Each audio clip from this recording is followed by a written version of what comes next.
Bowl. I remember in Super Bowl VI, I couldn't sleep the night before. There's an adrenaline that builds up in your body. You get the anxiety. I can't believe I'm playing in the Super Bowl. We tried to make it like any other day, but naturally it wasn't. It was the biggest game of our lives. It is completely humbling when you look at it in its totality.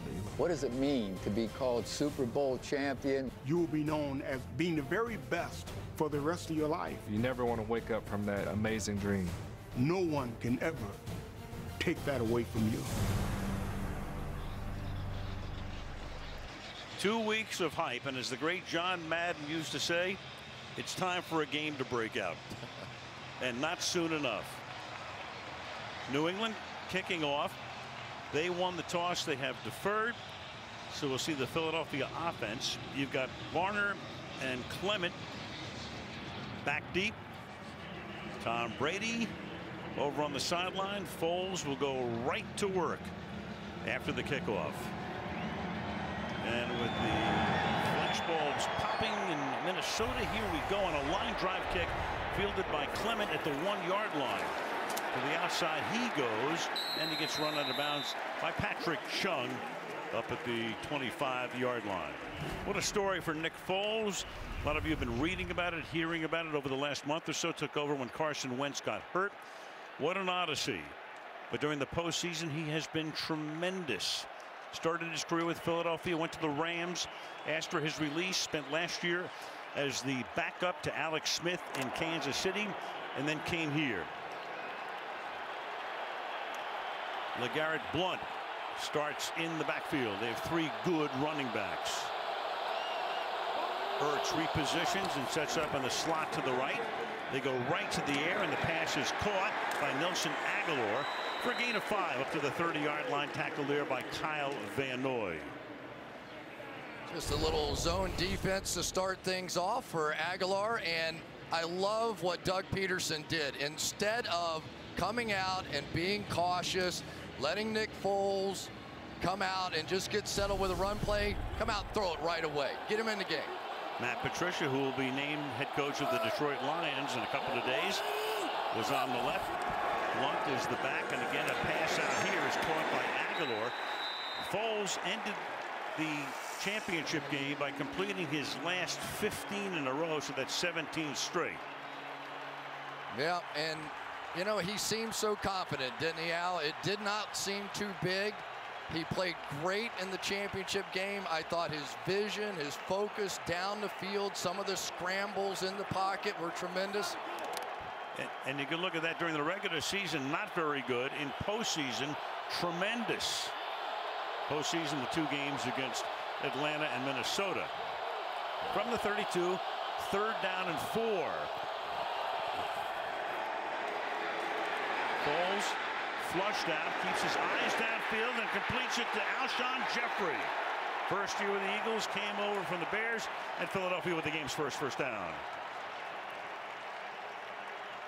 Alshon Jeffrey, who's been coming up big, is going to come in, loop back out here, and because the Patriots had an inside stunt, that allowed Nick Foles to scramble just a bit to his left, buy that extra time.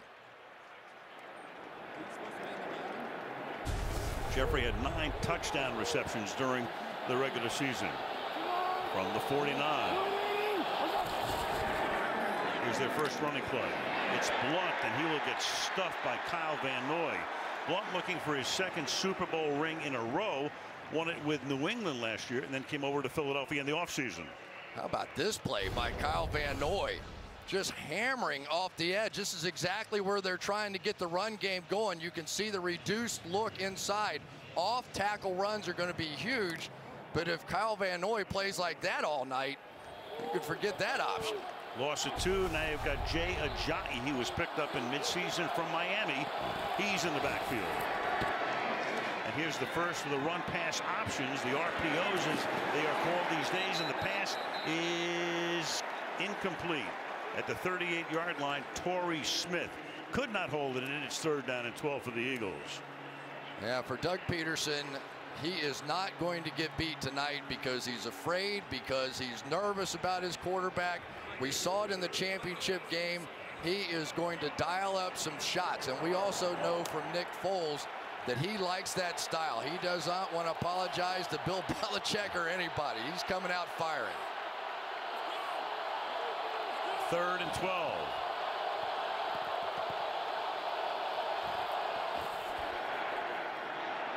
Foles deep in the pocket, fires downfield, and that is hauled in at the 38-yard line by Torrey Smith, the former Raven, former 49er, tackled there by Eric Rowe, a former Eagle, gain of 15. You need some time for this one. Watch the center here, Jason Kelce. It looks like he's going to get beat on this stunt, but he recovers just in time to allow Foles to make the turn and pick up that first down.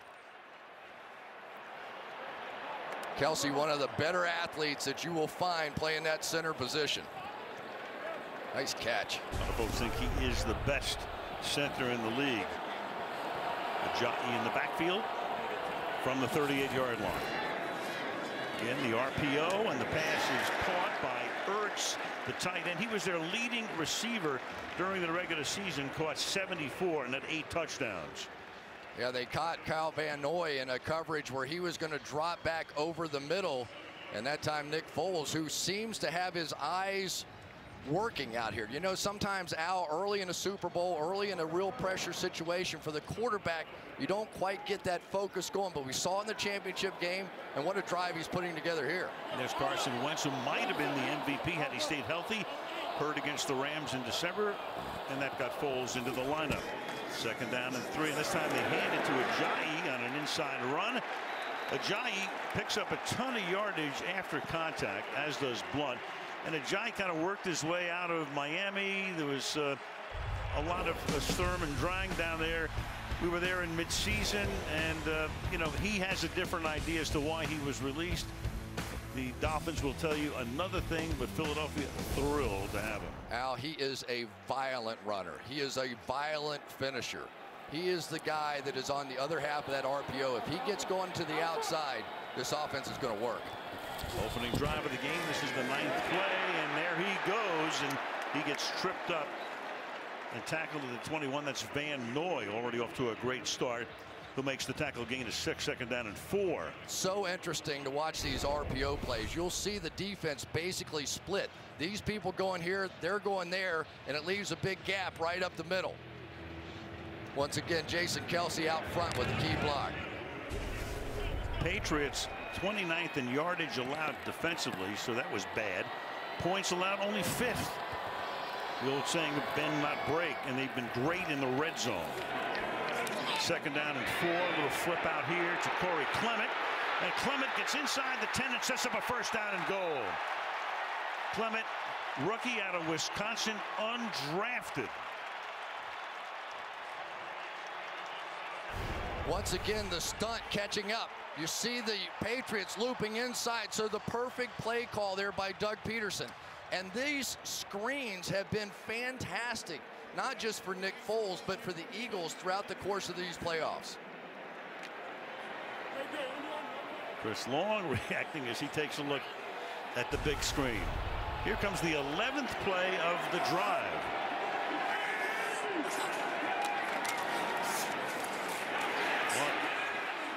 To the 1-yard line. He goes. Lawrence Guy makes the tackle there.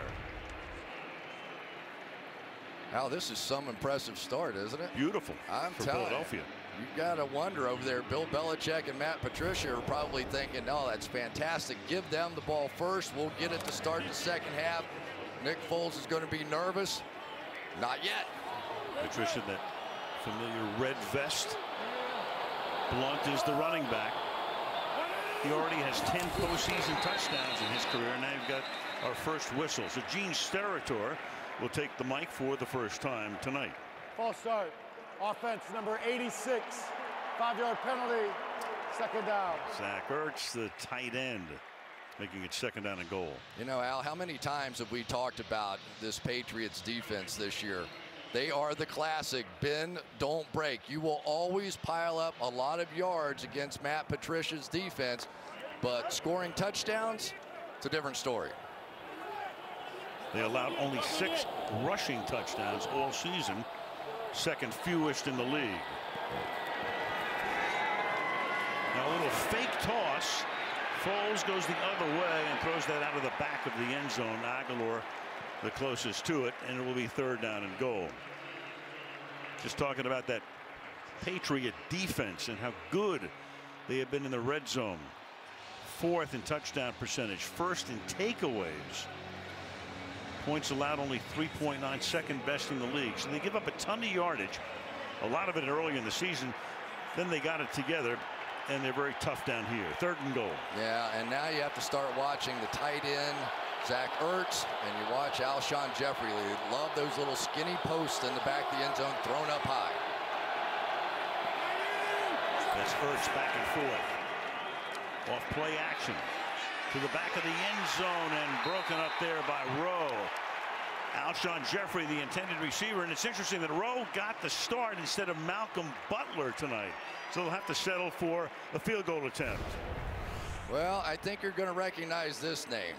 James Harrison coming off the edge. In no way in the world you're going to get a back, Ajayi, to come out there and make that play. And then here's Rowe on the back end. They try to get it up high, let him jump ball, but Rowe got just enough of him to not allow that jump to take place. Good stand there by the Patriots. Jake Elliott, a rookie, had to get him early in the season when Caleb Sturgis got hurt opening day.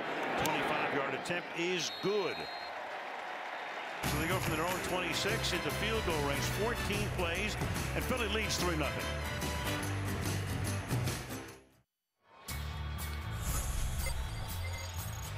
Wherever you are, don't miss a moment of Super Bowl 52. Stream every moment, including halftime in the postgame show with the NBC Sports app. More details at NBCSports.com.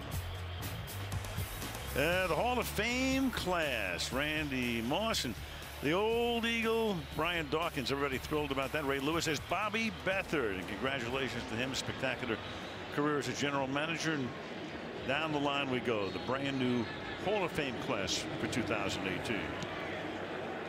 So the Eagles had the ball for almost half the quarter. And now a touchback here as Dion Lewis takes a knee. Rowe with that pass breakup. And when we come back, Brady and company going to work.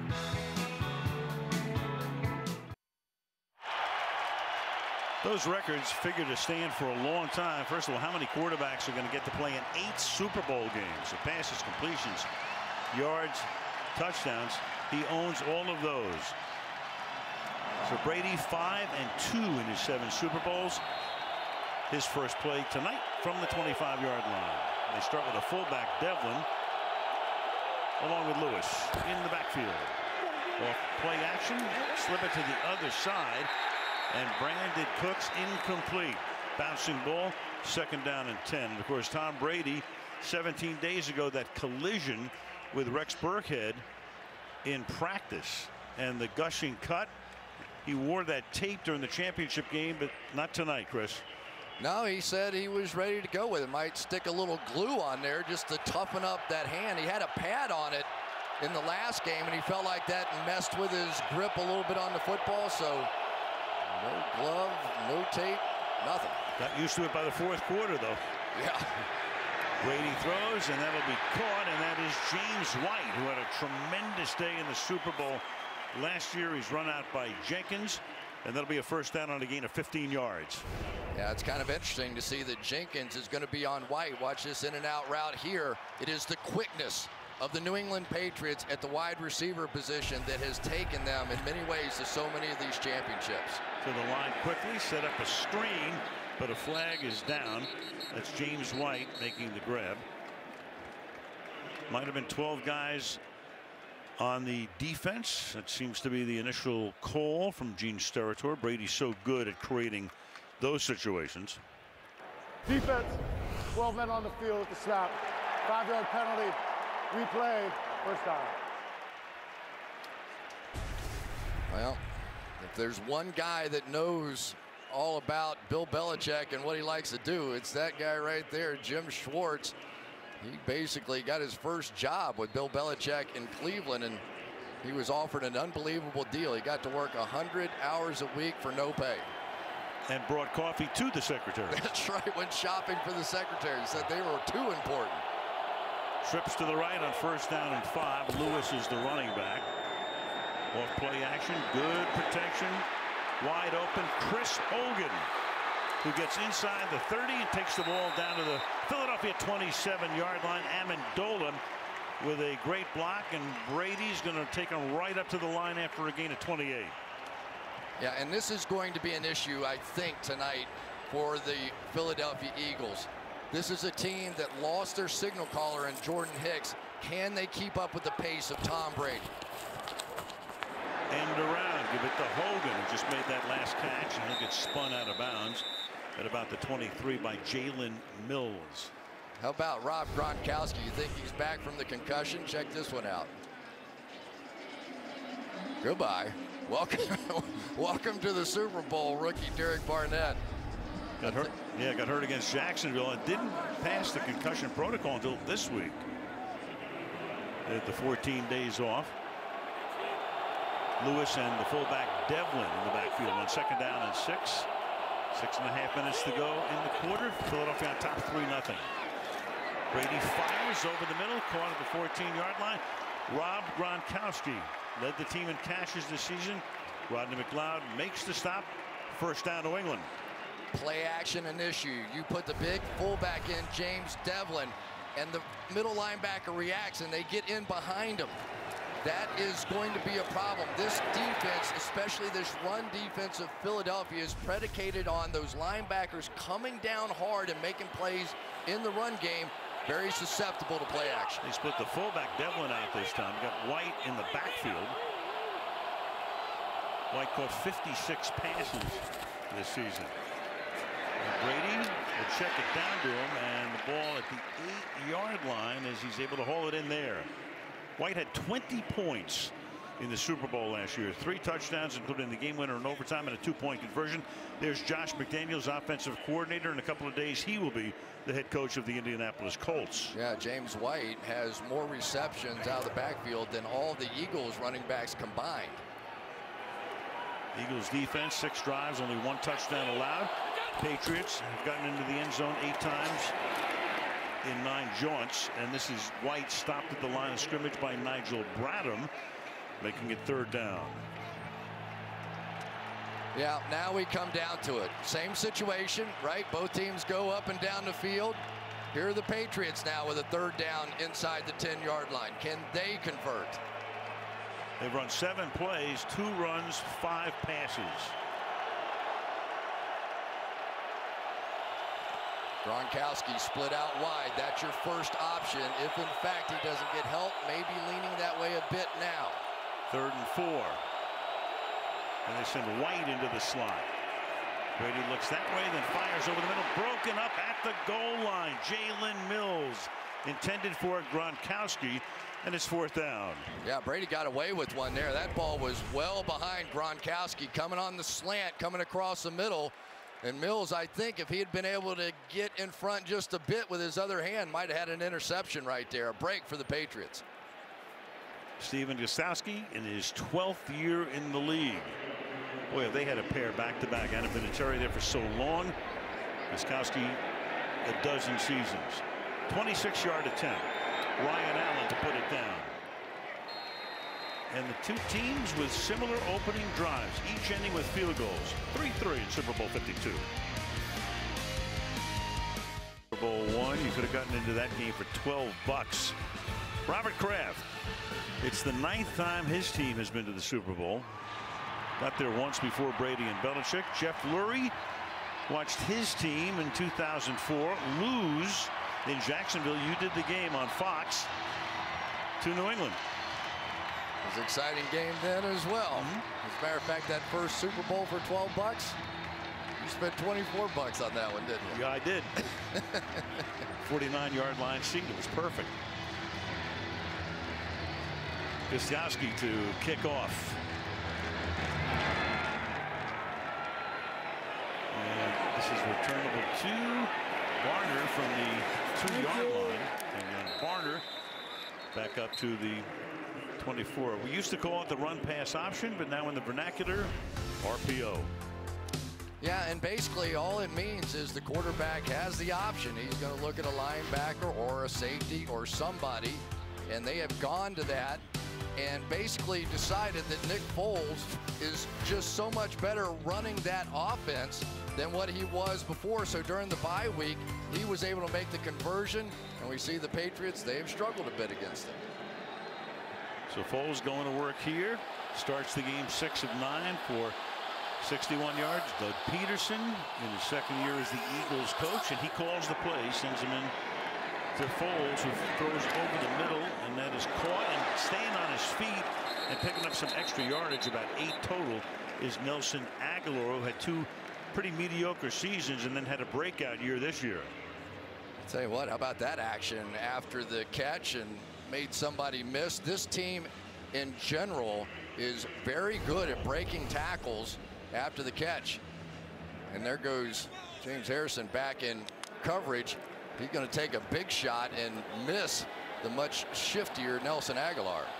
Harrison, 39 years old, oldest defensive player in the league, long time Pittsburgh Steeler.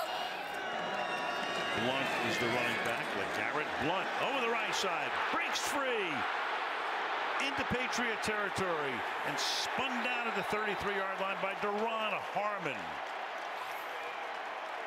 The former Patriot off to the races for 36 yards. Big guys right up here. This is the strength of the offensive line for the Philadelphia Eagles on that right side. Nice job by Wisniewski as well coming down. And for LeGarrette Blunt, how much do you think he enjoyed that particular run? He was asked to take a bit of a pay cut if he wanted to stay in New England. He said, no thanks. I'll take my shot to beat you in Philadelphia. And there's Brandon Graham saluting him from the Eagles sideline. Ball at the 34.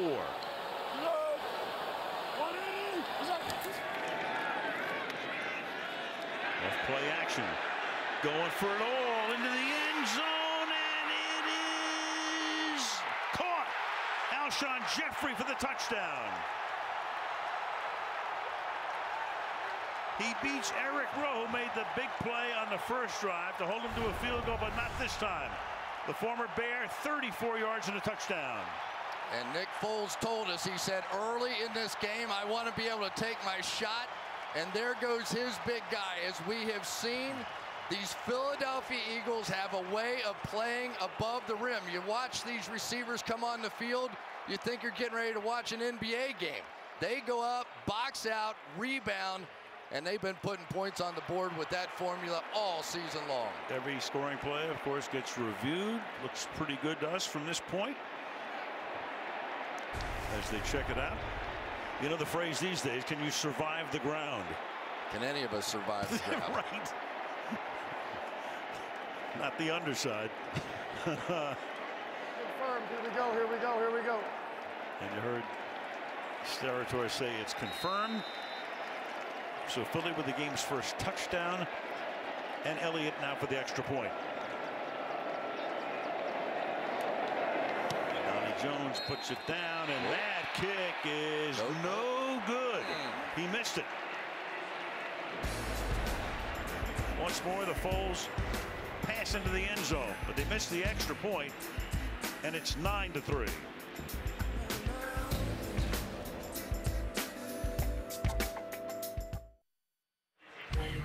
Music's biggest moment of the year, the Pepsi Super Bowl 52 halftime show featuring Justin Timberlake, who released his new album Man of the Woods this weekend, getting ready to perform at US Bank Stadium in Minneapolis as you look at downtown Minnie on this frigid Sunday night. Oh, please. Hashtag, and that is taking over the world, by the way. Everywhere. It's everywhere. You already did a little dance, and you thought you got out of it in the pregame show. I'm just telling you right now, your hashtag has flown around the world and back 25 times. That is a career ender. I'm telling you right now. 1 yard line, Dion Lewis. He'll bring it back to the 19-yard line. Tackled by Good. He's a man down for the Patriots at the 25-yard line. Jeff Lurie exultant along with the actor Bradley Cooper.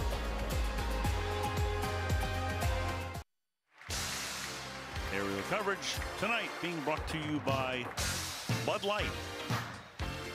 Minneapolis, Minnesota, second time that this city has hosted a Super Bowl game. The other one was Washington against Buffalo. Mark Rippon had a tremendous day back in the early 90s.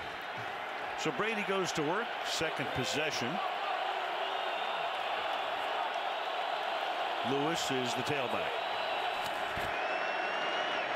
Through the middle, breaks a tackle and picks up about 8 yards, getting to the 26-yard line.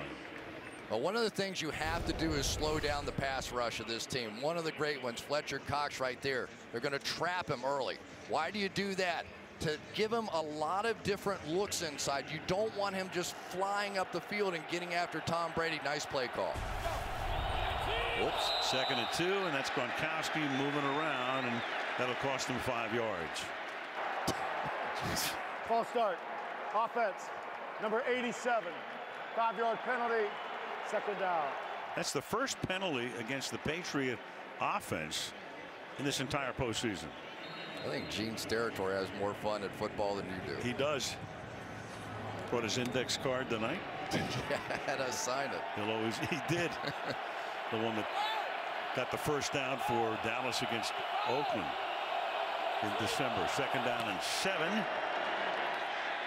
Brady stays in the pocket, and then the pass is incomplete. Intended there for Chris Hogan, covered well. 3rd down and 7. One of the big matchups on the outside is going to be Vinny Curry going against Nate Solder at that left tackle position. You know the Patriots are going to want to try and help inside where Fletcher Cox and company, Brandon Graham, can really cause some damage in there. So that means probably Nate Solder has to stand up all night. Rotate Chris Long, number 56, into the defensive front. James White is the back.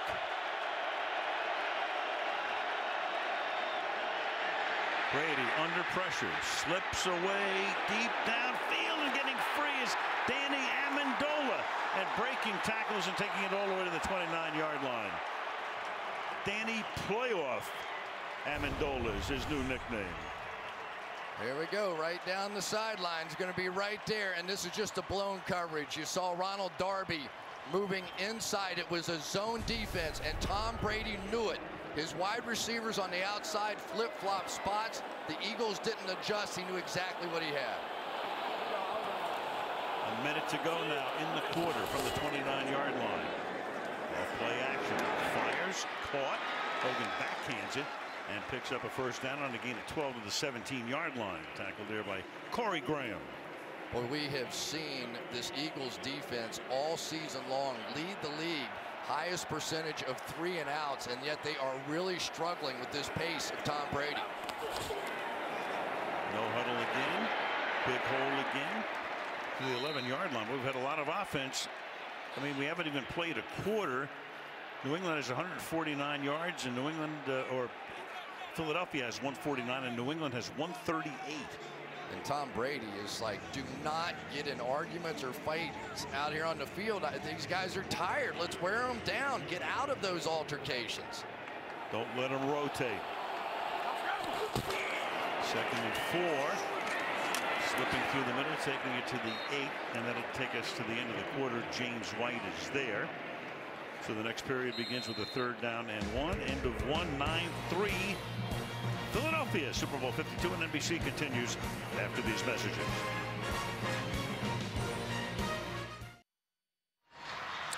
Second quarter, Al Michaels, Chris Collinsworth, Michelle Tafoya. There are your stats. The update there with 289 yards of total offense, and each quarterback has thrown for over 100 yards already. Right now it is 3rd down and 2 as we begin the second frame.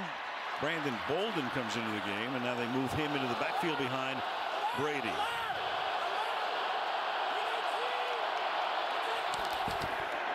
And the ball is handed off to Brandon Cooks, who tries to hurdle and can't.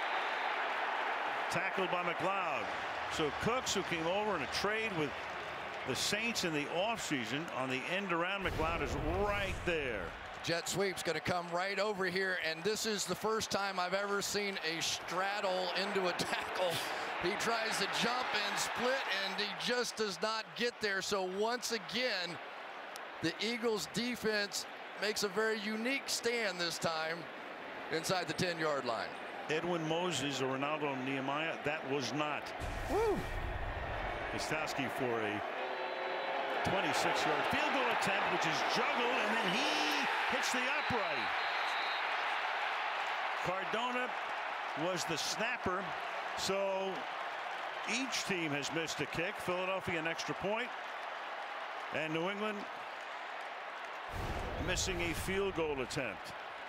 It's going to be bobbled inside somehow. Allen gets it back on the tee, and Gostkowski tried to slide back to the right, but caught the upright. And for Bill Belichick, what a disappointment. He was telling us he felt like that special teams were the strength of this team, and that one hurts. Special teams coach Joe Judge doesn't see that very often. Peterson loves it, of course. And it's 9-3. Boy, remember that tackle on a 3rd and 2 to set up that field goal, to set up that miss. So now from the 20-yard line,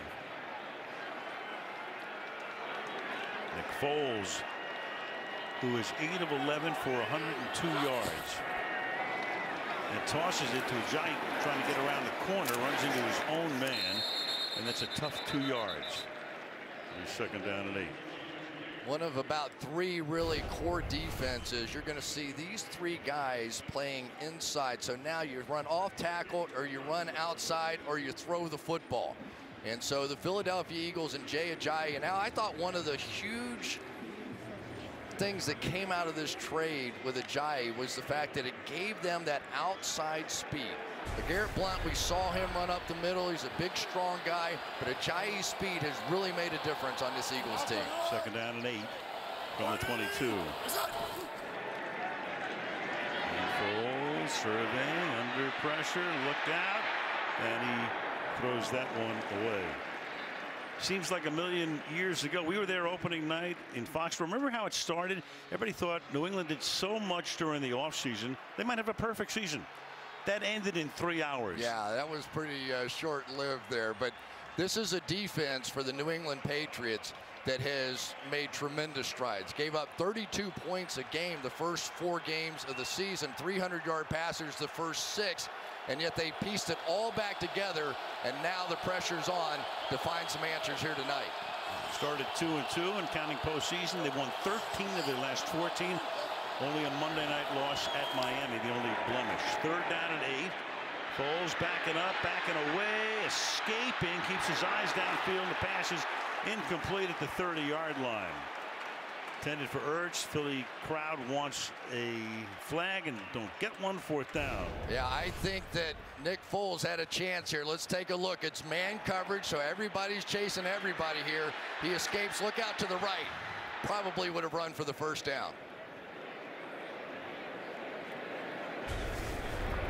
So the first 3 and out. Donnie Jones, 14 years in the league. First time he's been in the Super Bowl.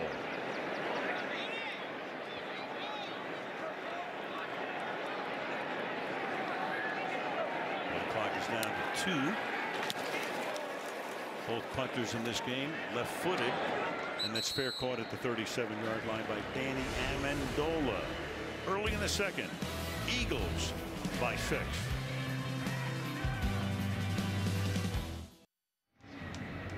The Eagle D, they're the first team since the 2002 Buccaneers to reach the Super Bowl after allowing fewer than 10 points per game in the playoffs. Those were the 2002 Buccaneers, coached by John Gruden, who went to Tampa Bay that year and turned around and beat his old team, Oakland, in the Super Bowl in San Diego. And then went back. Yes, he did. It's good to have him back in the game. He's back. Yeah. Dion Lewis is the running back. This drive starts from the 37-yard line. Brady stepping up, deep downfield, wide open. Brandon Cooks, and he gets smacked down at the 40-yard line, taking some shot there by Jenkins, who was spinning around, and he is down after a 23-yard gain. This is this route here coming back out. but as he came out and caught the ball, a little disoriented, turned around, looped back around, and never saw Malcolm Jenkins. And that definitely was a little helmet to helmet on that hit. And of course, Rob Gronkowski. That's coming Bradham. off the concussion. Puts Brady on the ground. And never saw him coming. Injury timeout.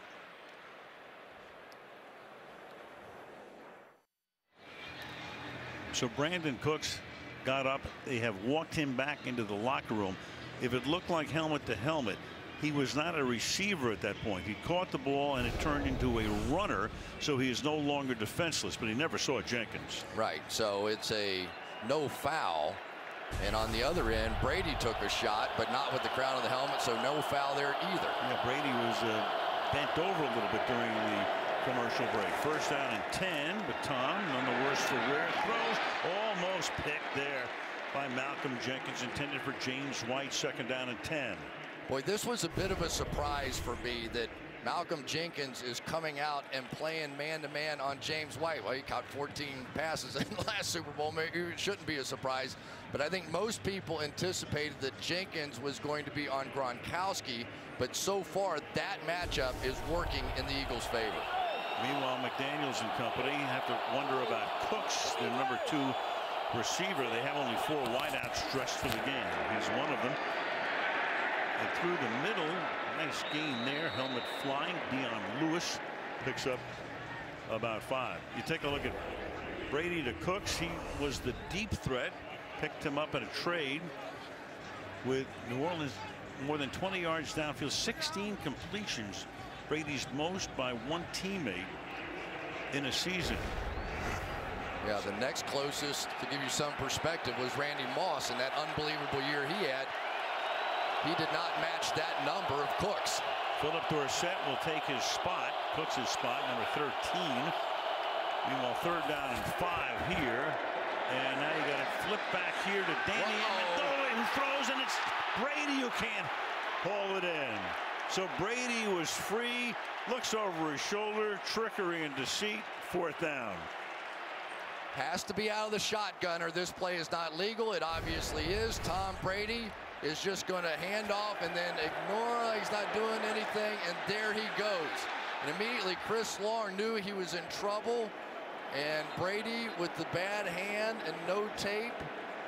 You wonder if maybe that had a little something to do with why he didn't want that pad on that hand. They had that play in the back of their mind. You do. So it's fourth down and 5. They'll go for it from the 35-yard line.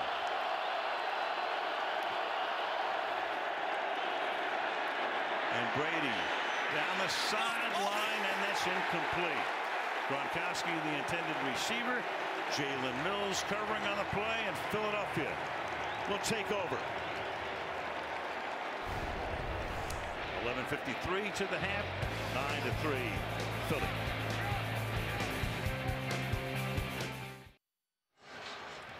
What's really interesting here, Malcolm Butler, hero 3 years ago in the Super Bowl, has not played a defensive snap tonight. The Patriots are telling us a coach's decision. Of course, it was easier to get information out of East Germany before the wall went down than to get injury information from New England. But Butler has not played a defensive snap yet. Eric Rowe has taken his spot. Here's Ajayi. It's wrapped up 1 yard behind the line of scrimmage. This was during America the Beautiful. Butler was very emotional on the sideline. I can't guess what this was about, but he's played on special teams tonight, but not on defense. Well, it was a beautiful rendition, so you never know, right? But you have to think that maybe he was hurting a bit, and you just wonder when it was that he got the news, or maybe it was just a reaction to it, and maybe it wasn't any of the above.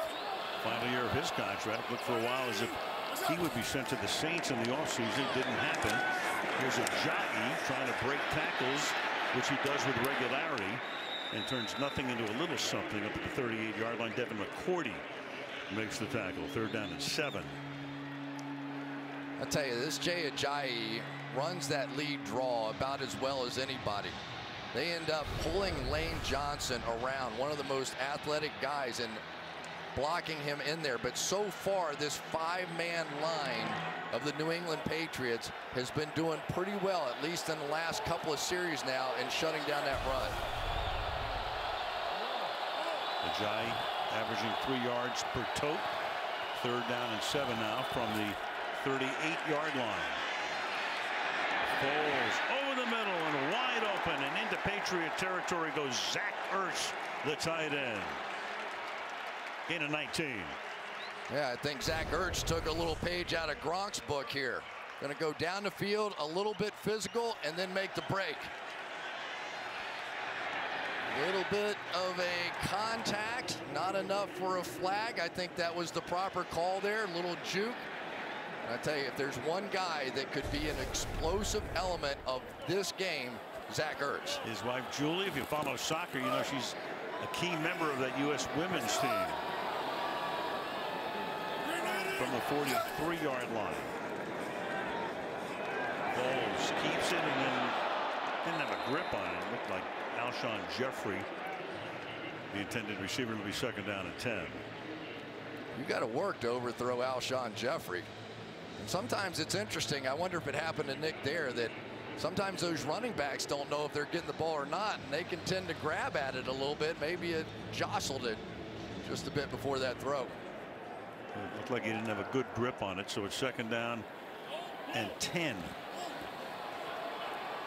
U.S. Bank Stadium in Minneapolis on this Super Bowl Sunday night. 2nd down, 10 from the 43-yard line. Pressure coming, and that pass intended for Jeffrey at the 21-yard line. Great catch. Over the shoulder, along the sideline, threw it over Stephon Gilmore. That's a gain of 22, 1st down. Yeah, watch this late adjustment to the ball here, and Al, I'm a little surprised.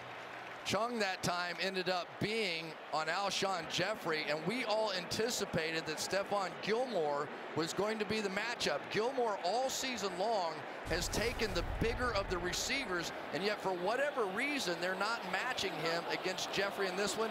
He already has 1 long touchdown, big play there. 2 touchdowns in the championship game against Minnesota. Blunt is in the backfield. LeGarrette Blunt swings to the outside, inside the 10. Blunt to the end zone. Behind a Selleck block. His 11th career postseason TD.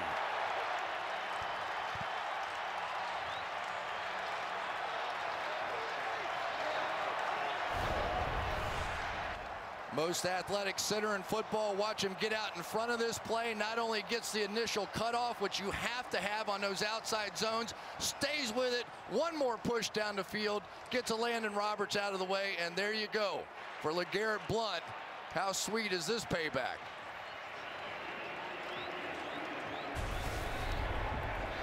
Now they're going to go for 2. Right after missing the extra point, that makes the difference. Trying to make it 17-3 instead of 16. Eagles go for it a lot, 6 of 9 for 2-point conversions, both most attempts and conversions in the league. So from the 2-yard line, now they send 4 receivers out to the right side. Whole bunch there. Naturally, you go to the left, and it's Jeffrey, and he can't make the catch. That's Eric Rowe able to bust it up. 8:48 to go, 1st half. Now 15-3, Philadelphia.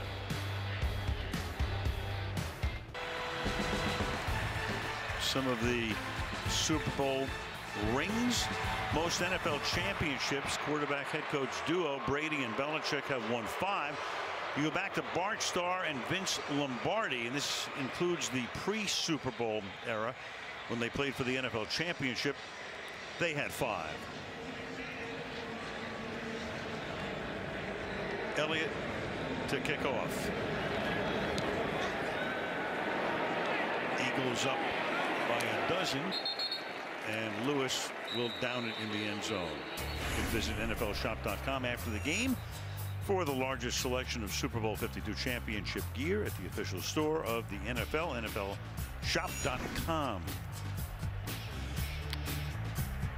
Well, you recognize J-Lo and A-Rod taking in the action. Mike Trout, the great California Angel, huge Eagle fan, goes to all their games. There he is. You know you're a fan when you're standing up the whole game. Love it. From the 25-yard line, the back is Burkhead. Double fake, and then Burkhead makes the catch, and Rex Burkhead gets free. Has a block from Amendola out in front, but getting him from behind is Corey Graham. So they put Burkhead in the game, and right off the bat, he's good for 47. A lot of pressure around Tom Brady, but just enough distraction. Just as that defense thought they were going to get number 12, he flips it out, and another big play down the field. 29, off play action. Brady under pressure, and the wobbly pass is incomplete. You know, it was Burkhead, as we take a look at the replay. It was Burkhead who makes the catch here. He was the guy that collided with Brady 17 days ago, which caused the massive cut. We asked Brady about that the other day. We said, what was your first thought? He said, my season is over. And Burkhead probably thought his career was over. Right. Second down and 10 from the 29-yard line. Danny Amendola, and he'll get stuffed before he can get untracked, making it third down and 8. Now they've worked this play a couple of times, and they've whistled it right past the ear hole of Vinny Curry twice. He might end up intercepting one. You can see Brady didn't even have the laces. That is the second one he has barely missed. They are trying to slow down this pass rush. These hits are starting to pile up just a bit on Tom Brady. Went 5 wide initially. Now White comes into the backfield. Third and 8. Amendola comes into the backfield, and that pass goes nowhere. So a lot of action, a lot of movement, nothing. 4th and 8. I mean, these are screen passes that they can't get off. Chris Long comes flying around the end there, and for Josh McDaniels, he has to think, well, I knew these guys were going to be pretty good coming after my quarterback, but I didn't think it'd get to the point where we couldn't run a screen pass. There he was, making a play on the outside against James White, had to throw it away. Now a 45-yard attempt. Gostkowski. This time the snap is good, hold is perfect, and the kick is likewise. Halfway through the second quarter, it's Philadelphia 15, New England 6 in Super Bowl 52.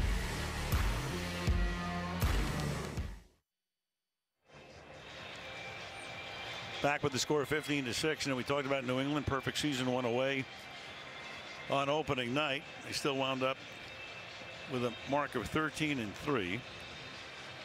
Tom Brady going over things with McDaniels, and we go to Michelle. Well, Brandon Cooks, the Patriots wide receiver who took that hard hit from Malcolm Jenkins, went back to the locker room. Al, he will not return. They are calling it a head injury. They haven't called it a concussion, just a head injury. Back in the locker room, will not return, Al. So they're down to 3 wide receivers, Michelle. You know, Chris, we were talking about how New England's season started, but they rebounded. You look at Philadelphia's season. I mean, they were 7-9 last year. They started out a house on fire.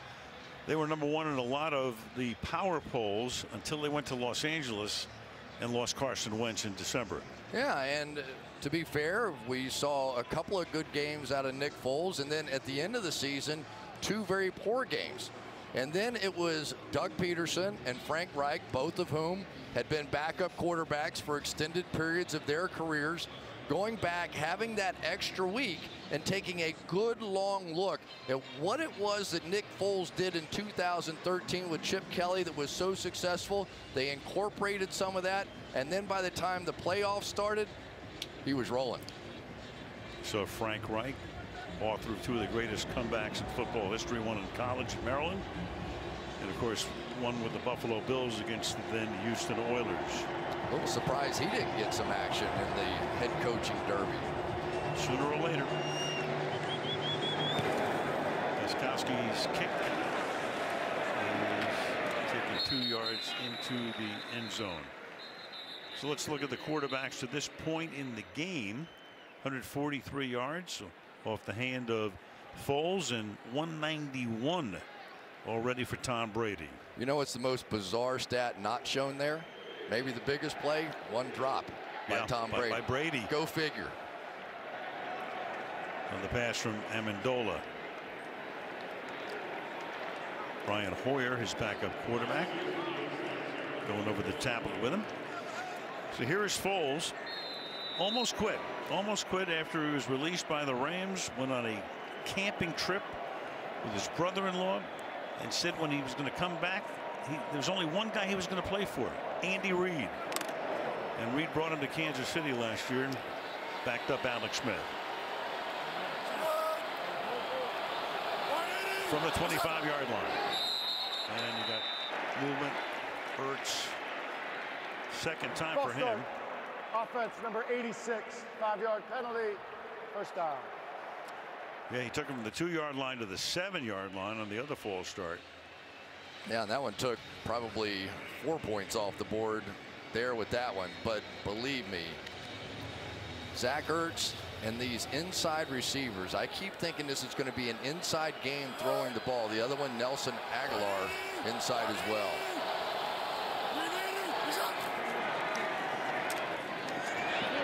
First and 15, Clement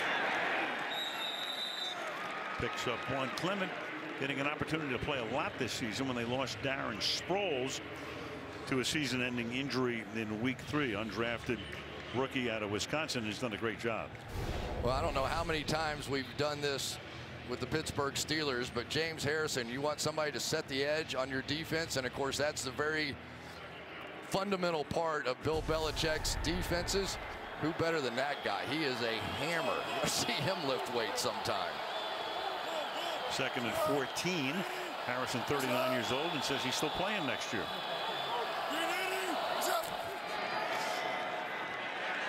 Foles gets it away. Caught. It's Torrey Smith. Spins his way up to the 31-yard line. Tackle there by Gilmore.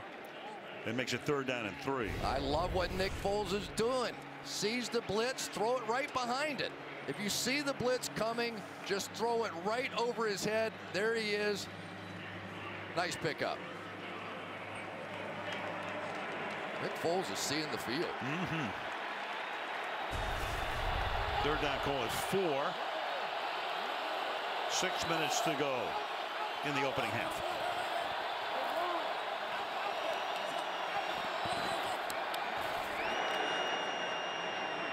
Ajayi on an inside handoff. Look at him go. Jay Ajayi to the 40-yard line. Knee goes down there. Tons of yardage. He and Blunt both massive amounts of yardage after contact. Case in point there.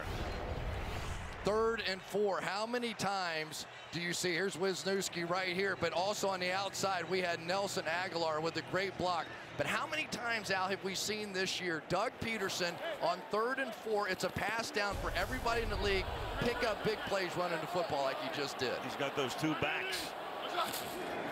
From the 44 on 1st down. Foles going deep down the sideline. And it is juggled and intercepted by Harmon at the 3-yard line. Jeffrey couldn't handle it. And New England gets the takeaway on a deflection into the arms of Harmon.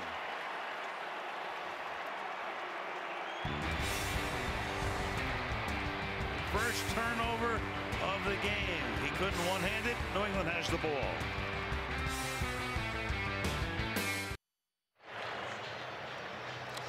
Two college roommates from South Carolina going at it on that last play. Stephon Gilmore finally got his shot against Alshon Jeffrey. Good coverage, but Jeffrey really is the one that's going to flip it back to the middle of the field to Duron Harmon, who led this team with 4 interceptions.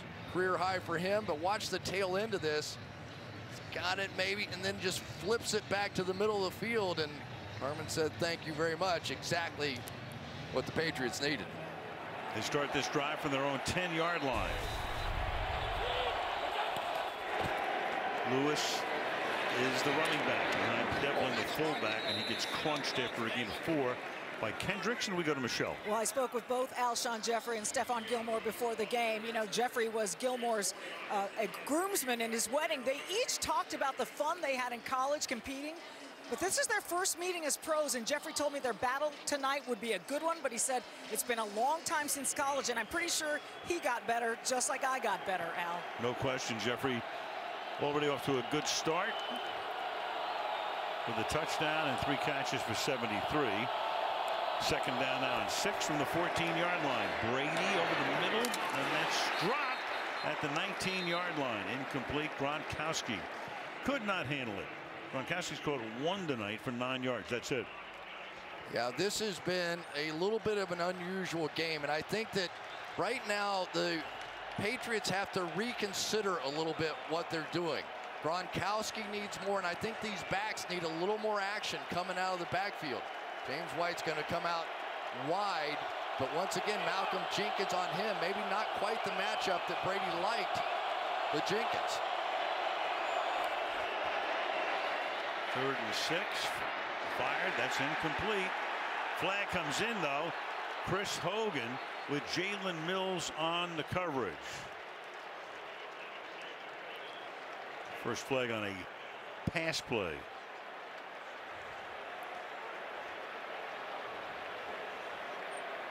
Prior to the pass, holding, defense, number 31. 5-yard penalty, automatic, first down. Here's the matchup right inside there, going across. Let's take a look and see if Mills hooks that hip and turns him. That's what they're going to call, I believe. There's the hold. Yeah, well, it's a chokehold, wasn't it? It was. It's a first down after a 3rd and 6. Now scooting up to the 25-yard line goes Dion Lewis, who was their leading rusher this year with 896 yards. 2nd and 5. Well, we've talked about him before, but Fletcher Cox, just one of the real stars in the National Football League. And the thing, Al, that I appreciate more than anything about him, he's not just a pass rusher. That guy has a way of finding the ball carrier, devastating initial punch, and then finds the ball carrier. To the outside, picking up the first down. Up to the 32 goes Dion Lewis.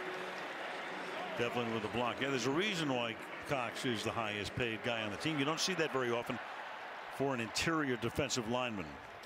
Yeah, we've got a few good ones around the league. Aaron Donald named the defensive player of the year, right? And this guy is pretty much right there behind him. We haven't seen a ton from Brandon Graham. Brandon Graham is the leading sacker on this team and a guy that gets a lot of pressure as well. This defensive line now, these are some of the moments they need to win the battle. Graham had 9 sacks during the regular season, but there he was on the sideline. First down now.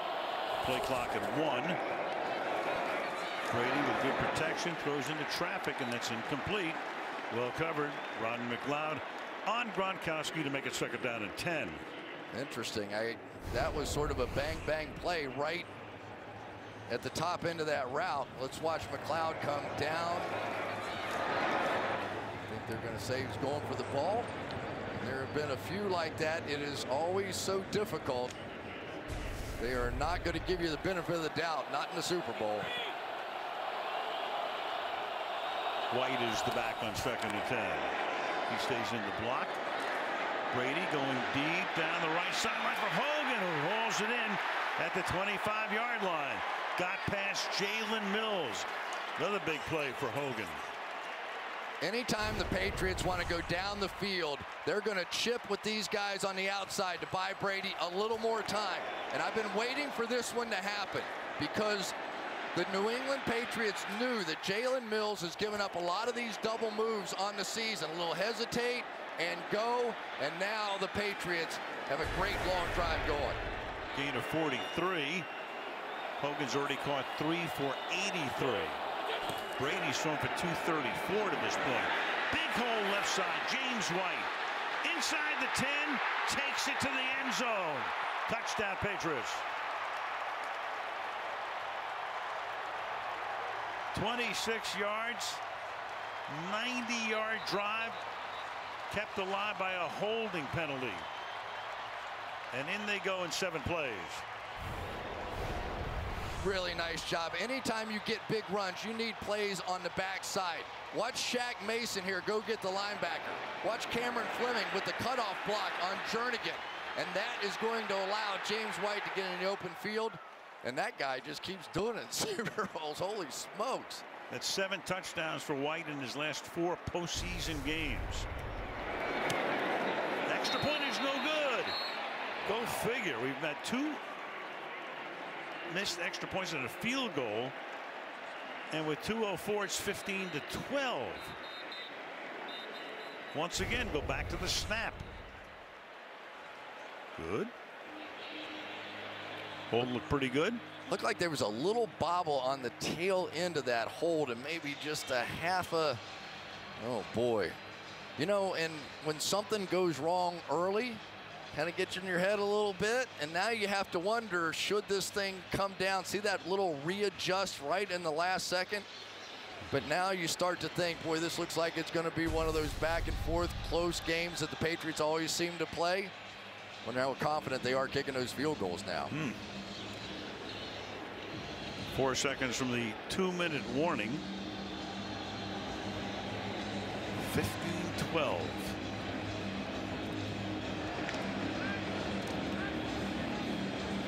Clement and Barner.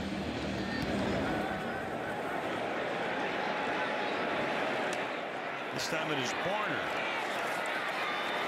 And Barner with a nice run back, and then he gets popped by Gostkowski. Kicker knocks him down. 2-minute warning. Eagles by 3.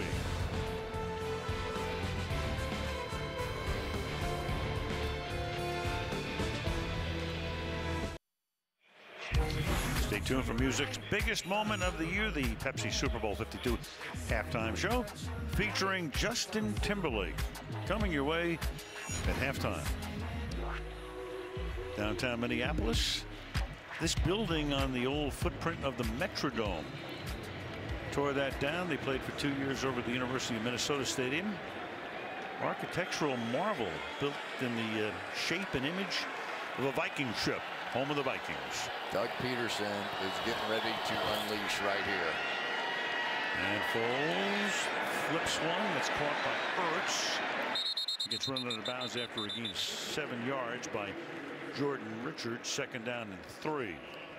We've seen the Patriots play from behind a lot, right? They did against Jacksonville in the championship game, of course, the Super Bowl last year. And I think everybody in the National Football League, especially Doug Peterson, has been watching, and they know they have to play this one all the way out like they're either tied or behind, and they will be firing here. 2nd down and 3. Foles to this side.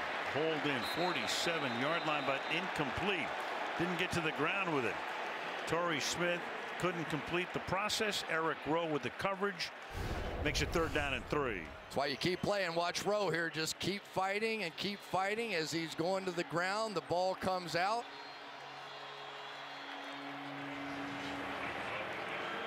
It's a good call.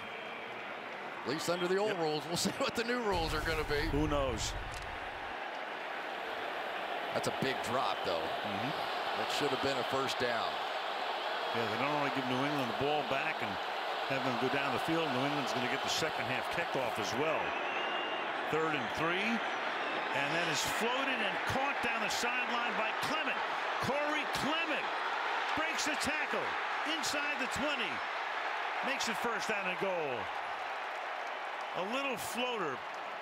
Perfect touch. Corey Clement for 55 yards. Jordan Richards overly aggressive, gets hit with the swing route right there. They're going to try and pick inside. Didn't have to, but you could tell that Richards felt like with that possible pick coming, he had to loop underneath, and that's what created the opening out there for Clement. Harmon could not make the tackle. He got stiff-armed. Ball is at the 9-yard line. Look at that. Over 600 total yards in the game. Under a minute.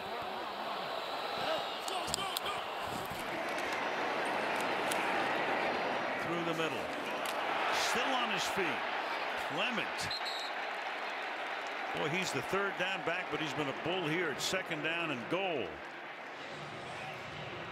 And Brady with Belichick. Timeout is taken here. You know, this is a stuff.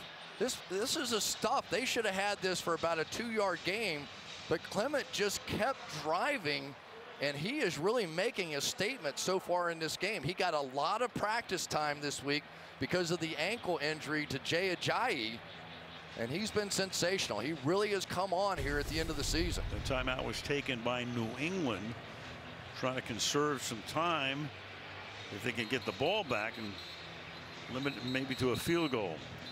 Second down and goal. Well, you know what the Patriots love, those double ups, right? Get the ball at the end of the half and then be able to take advantage, and certainly they hurt Jacksonville with that score at the end of the half in the championship game. Now they've got the full house backfield going, but I bet they shift. Check this out, at least for the moment. A lot of shifting. Yeah, but Aguilar is still in the backfield. Clement playing the role of fullback. He's going to get to the 1-yard line. It'll be third down and goal, and another timeout is taken here by New England. Toyota halftime report coming up. Guys break down the first half. Tell you what each team needs to do in the second half. Coming up at the half. In addition, of course, to Justin Timberlake. Yeah, I was going to say, as much as everybody wants to hear what they have to say, they might be hanging around for Justin Timberlake and what you're going to do at halftime. Oh, no. Huh? No, there's no the challenge. Hashtag Al Michaels. I can see. Shake your booties. No, not going for it. Justin's killing me. I'm telling you. Doesn't go with spinal stenosis, you know. Big moment right here. Third down and goal from the 1. 5 receivers. And coverage. Watch the picks.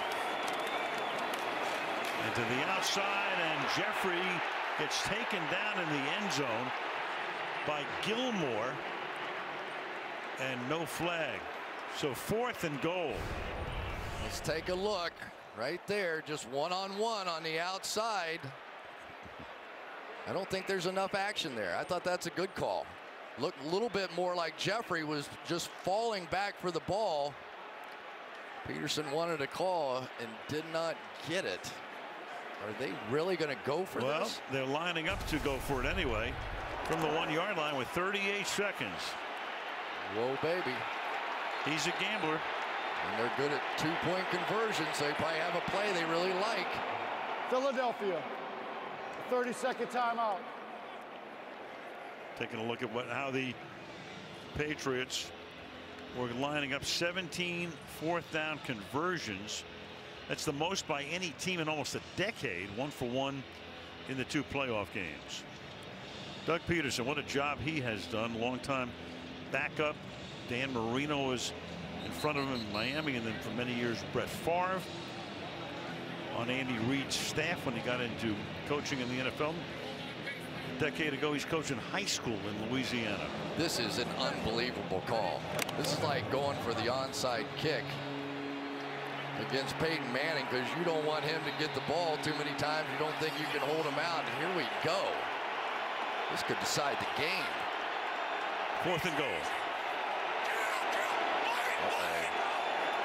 And they're going to snap it, and it's Trey Burton who throws, caught. Foles, touchdown. How do you figure? They go to the very, very, very back of the playbook for the touchdown. Trey Burton, a college quarterback, and watch all the action. Foles is going to sneak over here, direct snap, everybody comes up, and here we go. What a play call by Doug Peterson. This play call has a chance to be remembered as one of the all-time greats, just going for it and to complete the pass that the Patriots could not. Clement to Burton to Foles. Elliott for the extra point. Wow. 34 seconds. What a call. That's Deuce Staley, longtime running back coach.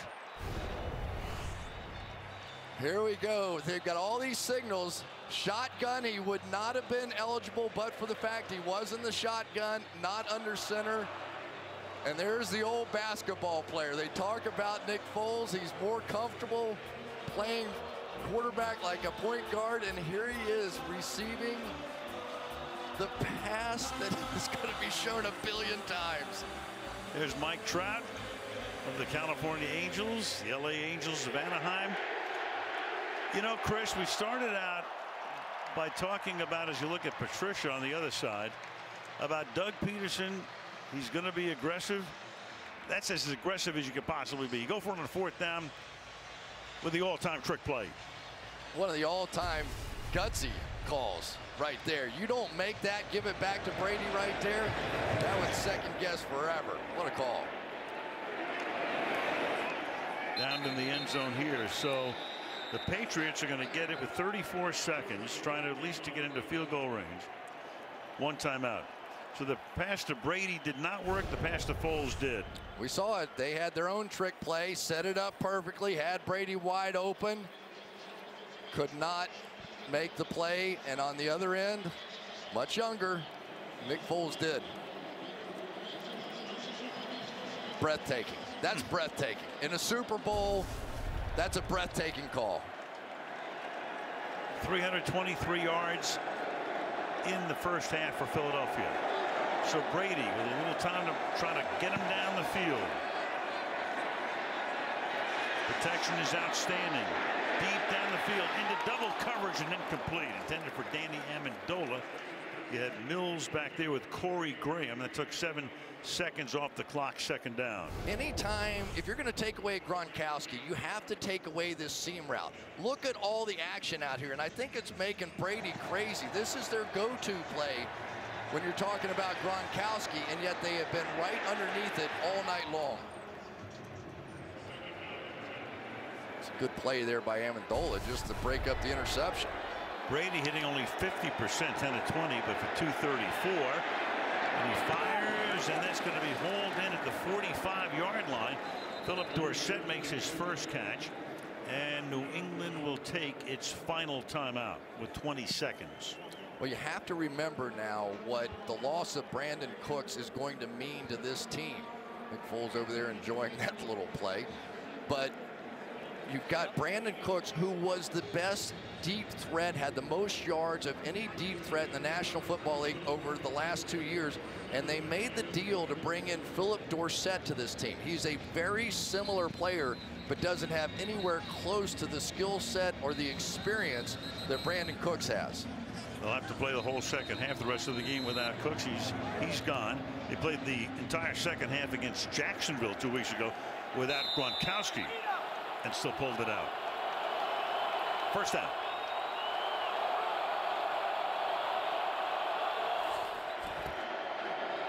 Brady under pressure, gets jostled. Now he's going to take off. Can't get to the sideline. Tackled there by Brandon Graham. Michigan against Michigan. They got to race up to the line and maybe spike it and then throw a Hail Mary, because the clock is now down to 5, 4, and he just spikes it there. Too far, of course, for a field goal. One last probable Hail Mary with 3 seconds. Yeah, unfortunately, they had Chris Hogan all the way down the field there, and he had to hustle all the way back.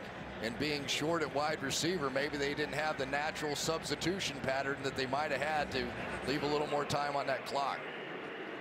I tell you, we've seen all the trick plays coming out here. I don't know what we're going to get here, but we'll see. Remember, a defensive foul would extend the half. Yeah, and Doug Peterson wanted to talk about it. He knew something strange was coming. Boy, what a first half. Yeah, this has it's been. been crazy. Fantastic. It's been very entertaining. Just fantastic. Yeah. I mean, you know, all of the talk before the game and everybody's, you know, yakking away and the stories and all of that. Who could have predicted this? You know, we have seen the underdog Philadelphia Eagles all season long. That little chip on their shoulder, wearing the dog mask. They have worn that well. Patriots came in, they were awfully confident about this game. but it has been the big plays that have really eluded the Patriots just a bit, and Eagles have made them, and that's been the difference. Well, they've relished that underdog role. They were the 1 seed, and they were an underdog to the 6 Atlanta in the divisional playoff. Half ends here, barring a defensive foul. And New England will get the ball to start the second half. Send it out here to Danny Amendola, and that will take us to halftime. 276 passing yards for Brady in the half, 215 for Foles. The Philadelphia Eagles trying to win for the first time ever, trying to win the big game for the first time ever.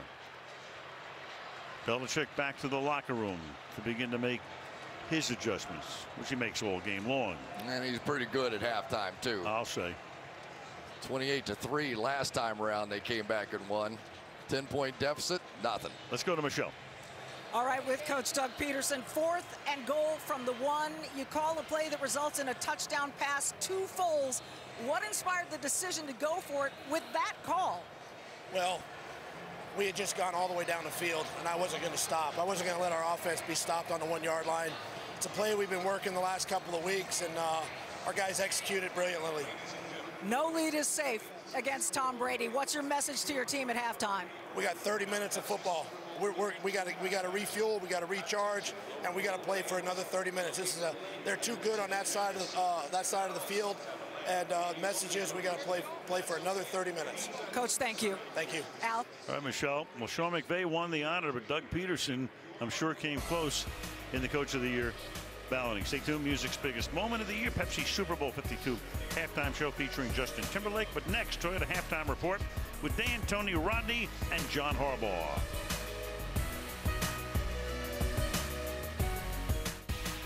About as entertaining a first half as you can possibly see. 22-12, Philadelphia on top at the break. First Super Bowl, both teams each gained 300 or more yards in the first half. Foles and Brady, first Super Bowl, each quarterback passing for 200 or more in the first half. Foles, the first ever in 52 Super Bowls, first ever quarterback to catch a touchdown pass. 9 different players with a rush or a catch of 20-plus yards. Plenty of offense. 673 yards worth of offense against one team that was number 4 in defensive scoring and the other team number 5. We're just warming up, Al. Here we go. Second half in Minneapolis underway, and New England will take a knee there. Dion Lewis. We go to Michelle.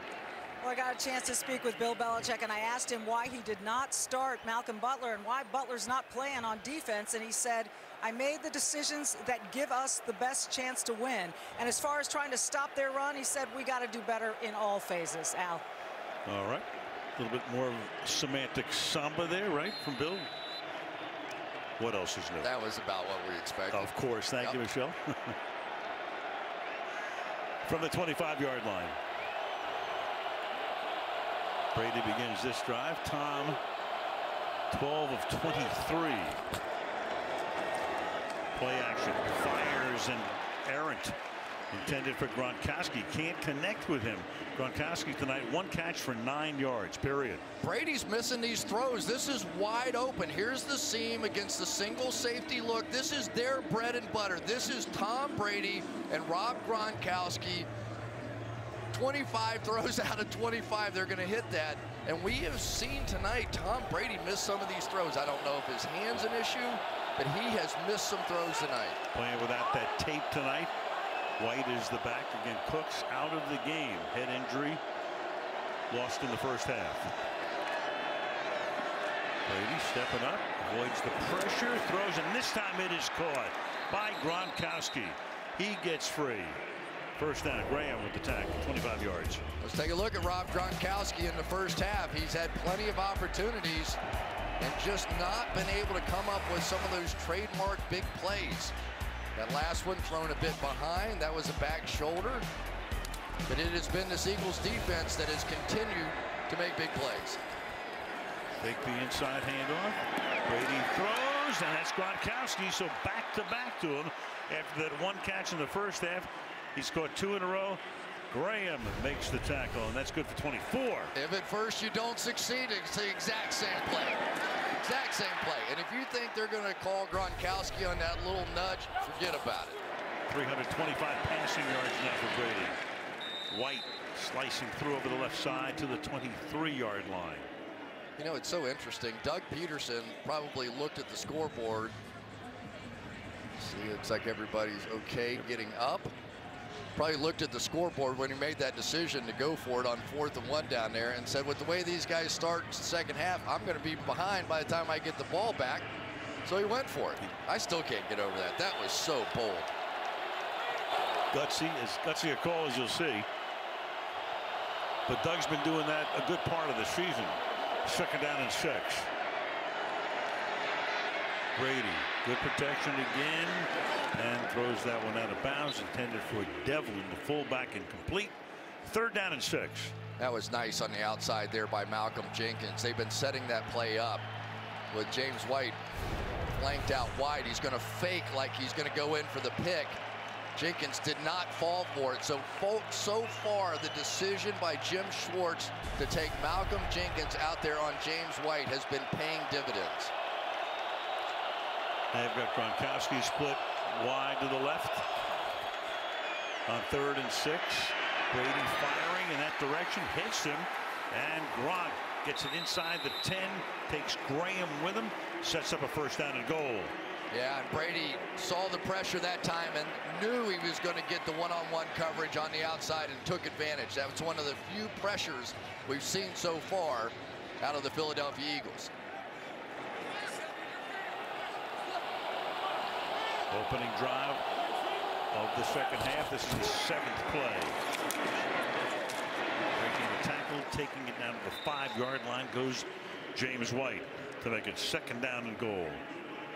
You know, if you're wondering about the strategy, think back to what happened to the Atlanta Falcons in the Super Bowl last season. Of course, they wore down late and in overtime looked exhausted.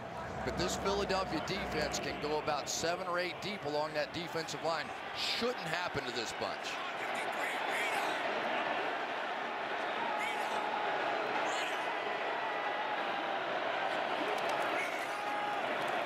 Four-man rush, and then it's caught. Gronkowski for the touchdown. So he goes from a silent night to a big drive here and gets in for the score. Now they're starting to get the combination going. He's going to fake outside, come back inside. Darby's going to slip just a bit, but now the combination. You go back to that game against the Pittsburgh Steelers when everything was on the line. And what did Tom Brady do? He just went after Gronkowski almost every single throw. Gostkowski for the extra point. So Gronkowski catches 4 passes on that drive. They quickly go 75 and turn it into a 3-point game in Minneapolis.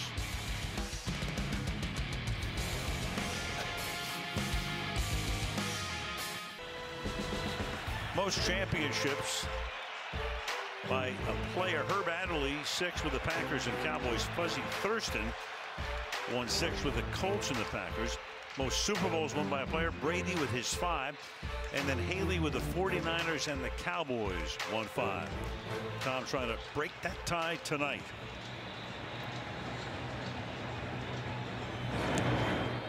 Took New England 2 minutes and 45 seconds to turn it into a 3-point game. This is Barner. Kenyon Barner with a flag thrown. Barner, a guy whose cousin is the mayor of St. Paul.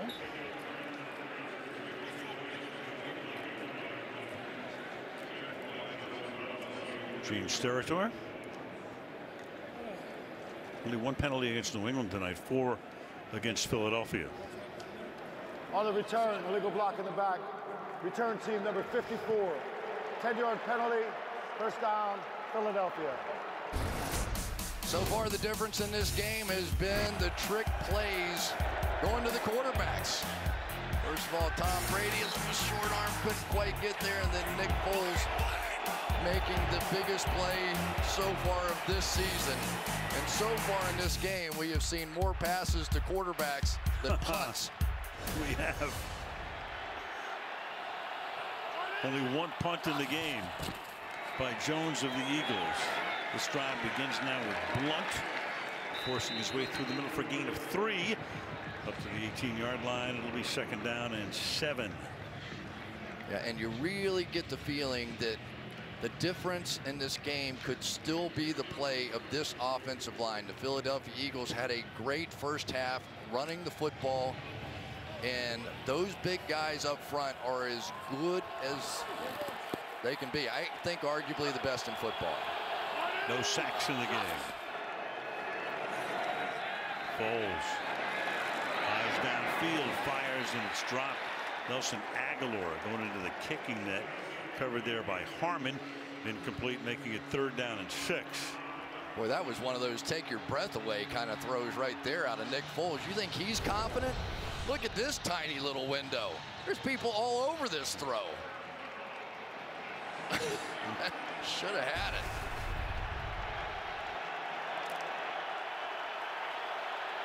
Third and 6.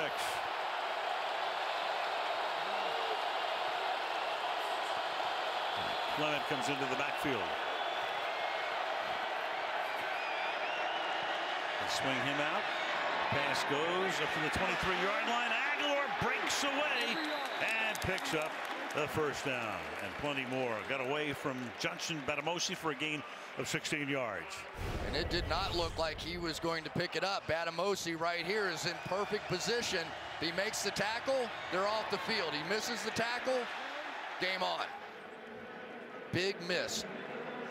Missing tackles in the open field on 3rd down are absolute killers. Seen a couple tonight. Aguilar 4 catches, 30 yards. Blunt turns it back upfield, taken down by Lawrence Guy after a gain of close to 5. Yeah, you have all kinds of people on the outside. Remember Kyle Valianoy in the beginning of the game. Now they put this extra offensive lineman in there. Let's go get an extra big body on him. You know you're going to have to work the edges of this New England Patriots defense. Now a few extra big guys in there to try to get that done.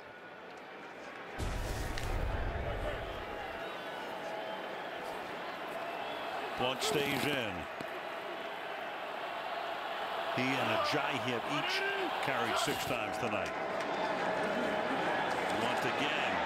Pulls his way through. Breaking tackles again. Takes the ball into Patriot territory to the 48-yard line. Malcolm Brown makes the tackle. 1st down.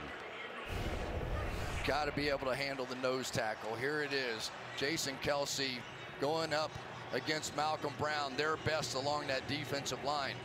And I've got to think that something is going on with Jay Ajayi. He had the ankle issue this week, missed a bunch, but he is back in there now. Here he is. 6 carries for 41 yards for him. Lines up deep in the backfield. Fake toss to him. Foles fires low, incomplete. Smith, the intended receiver. Chung covering. 2nd down and 10. Butler still on the bench. One of the stories, and again, it was a coach's decision. Bill Belichick telling Michelle, hey, we put the players in, we think can best win the game for us. Go figure. The big hero 3 years ago with the interception of Russell Wilson, only playing special teams tonight. But also remember, he came off the bench to make that play in that game. Yes, he did. 2nd down and 10 from the 49-yard line. Ajayi swings to the outside, starts to stumble, keeps his balance, takes the ball to the 40-yard line. The former Dolphin setting up a 3rd down and 1 for Philly. And Chung is down. Patrick Chung on his knee. And Steratore calls for the training staff. Patrick Chung, one of the toughest guys on this Patriots defense. But let's take a look at Jay Ajayi. He has one of the great jump cuts, and then he just finishes runs. He has just been violent at the end of runs. It has been something to watch this team since he's come over, what he's been able to do. But this is a big, big loss right now for the New England Patriots. Chung out, got popped. Wisniewski also limped off. Isaac Seumalo goes into play left guard, so you're missing Philadelphia as their starting left guard. Chung is out. Jordan Richards comes in to spell him, 37 for the Patriots, and it's 3rd down and 1.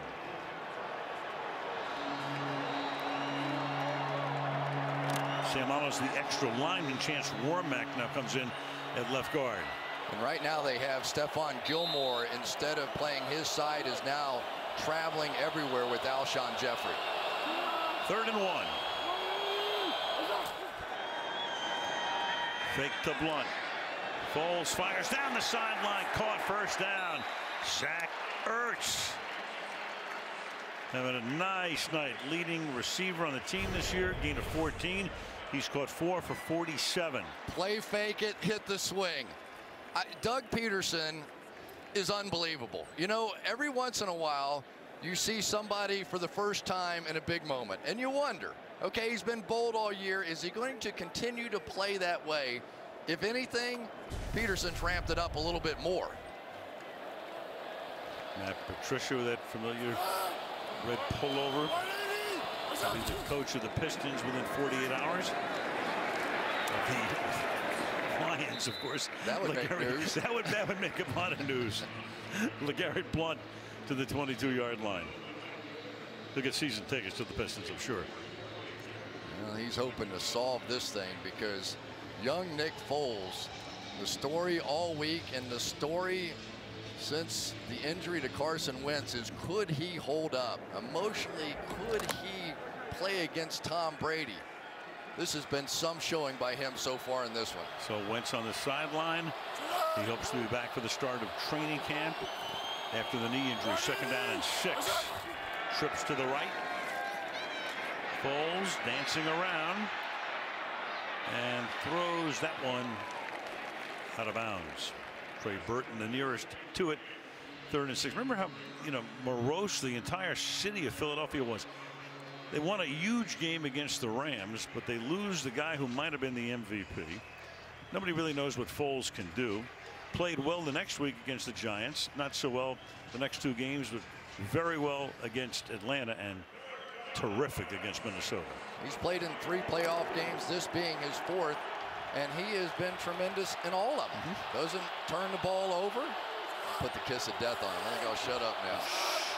3rd down and 6.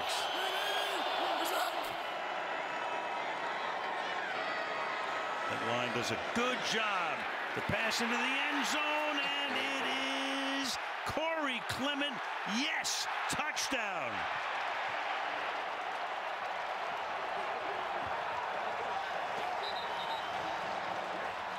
Two officials check with each other back of the end zone. 22 yards on what was a 3rd down and 6. Straight down the field. That's Marquise Flowers, a 4-5 sprinter out there on him. And how many times, Al, do we come into the Super Bowl and we say, who is it? Who's the unknown? Take a look here. Starts to lose control. And then that left foot is clearly out of bounds.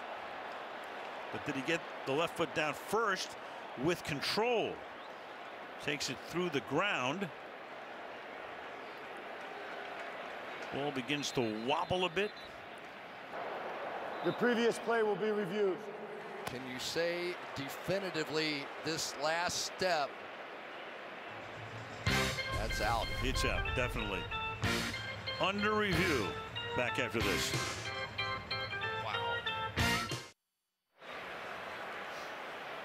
After review, the ruling on the field stands. Touchdown. I'm stunned. Yeah, we looked at that. It looks like it can go either way.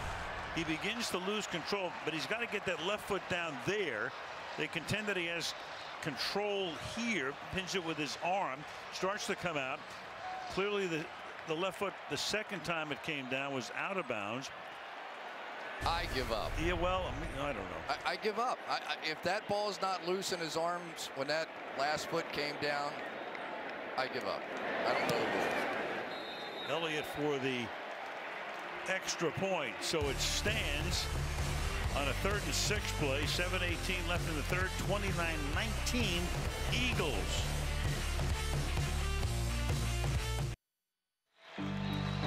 And tonight's aerial coverage is being brought to you by Bud Light.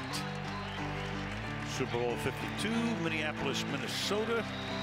Temperature outside hovering around 0 all day long. Nice and comfy in US Bank Stadium in its second year of existence. Home of the Minnesota Vikings. Take what you get against the Patriots, I guess. You bet. Kickoff is going to be brought back. Dion Lewis brings it back out to the 25-yard line.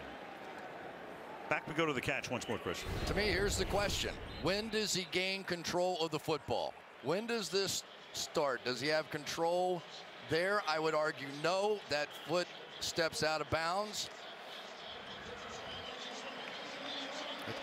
Obviously, close call. Tough decision, made in New York. Actually made here in the stadium tonight. But River on. I would have called that incomplete. We've seen that called incomplete, I would say, the majority of time. From the 25-yard line. Gain of 1 here for Dion Lewis. Taken down by Mills. It'll be 2nd down and 9. When Matt Patricia watching his defense pretty much getting shredded. It's 408 yards tonight in 2.5 quarters. Gisele Bündchen, Mrs. Tom Brady looking on, wondering if her man has another big comeback in him. Of course, that would not be man bites dog news. Brady throws and it's incomplete. Having to adjust on it was Hogan. Covered there by Corey Graham. He got a flag down. And a little conference here with Gene Steratore. Got a hold, it appears, against the defense. To the pass. Holding. Defense. Number 95. 5-yard penalty. Automatic. First down. Michael Kendricks. Michael Kendricks right here. Watch the grab on the top end right there, and nobody can sell it like Gronk. I mean, you see him, and, you know, he's a big, strong guy. I do think he was definitely held there. I'm not saying that, but I'm just saying Gronk is the best in the NFL at selling those holds. Maybe not an Oscar, but probably a Golden Globe. Dion Lewis through the middle. I tell you, it's amazing to watch how fast that defense closes. And Bill Belichick says, I need my guys to do this. Watch how this looks like this is going to be one of those jump cuts to the outside, a little gap in there, and things just close so fast. Vinny Curry that time coming ripping off the edge. This Eagles defense now, they're not wearing down. It's not happening the way it did with the Atlanta Falcons. They're still on their toes and fresh. Able to rotate 7 guys in and out. 2nd down and 9. Brady fires over the middle, and that is caught near midfield, taken in by Hogan. Ronald Darby makes the tackle, and that moves the chains. Look what happens for Tom Brady when he goes to that play action. There is just nobody underneath, and he is so quick getting that football out. It's buying him that extra 1/10 of a second. And every Super Bowl, it seems like somebody becomes the favorite, right? And now it's beginning to look like Chris Hogan is making some plays for him. Over 850 total yards in the game, and getting bounced down there by Malcolm Jenkins after a gain of 4. 2nd down and 6. Watch Malcolm Jenkins. You want to know why he's the leader of this football team? Watch this play. You're talking about one of the toughest players in the open field to tackle in Dion Lewis, and Malcolm Jenkins has been making plays like that all season. He's been covering James White on passes. Just made a big play on a run stop. Won the Super Bowl as a rookie with the Saints. 2nd down and 7. Through the middle. Nice little hole there, and then stopping him shy of the first down was Mills, setting up a 3rd and 2. Lewis to the 44. Patriots, one of those teams that maybe don't audible so much, but they call 2 plays in the huddle some. And when you see Tom Brady kind of give it the old, I used to say, think about it look, but that means we want play number 2 now. 3rd down and 1 from the 45-yard line. Sees that motion back in, knows he has man coverage. Great protection again, down the middle, open inside the 30-yard line. Danny Amendola for a 1st down as the clock ticks down under 4 minutes to go in the 3rd. Soon as he knew it was man coverage, goes right to Amendola. But this motion, James White comes back inside, and Malcolm Jenkins, who's played him in man coverage all day, goes with him. So Brady knows at that point he's going to his best man coverage option, and there it was, Danny Amendola. 377 passing yards for the 40-year-old wonder. Play fake on 1st down. To the end zone. Caught. Touchdown. Hogan. Chris Hogan from 26 gets position on McLeod to turn it back into a 1-possession game. This is just unbelievable offensive football. You're going to see Hogan is going to work to the outside and then back in. What a patient route this is. This is a veteran player understanding he has time. He understands that Tom Brady is going to sit there, look off the free safety, get him back in the middle of the field. And this is turning into fast break basketball out here. Gostkowski for the extra point. 3.5 to go in the 3rd, and Tom Brady has already thrown for 403 yards. 29-26 Eagles.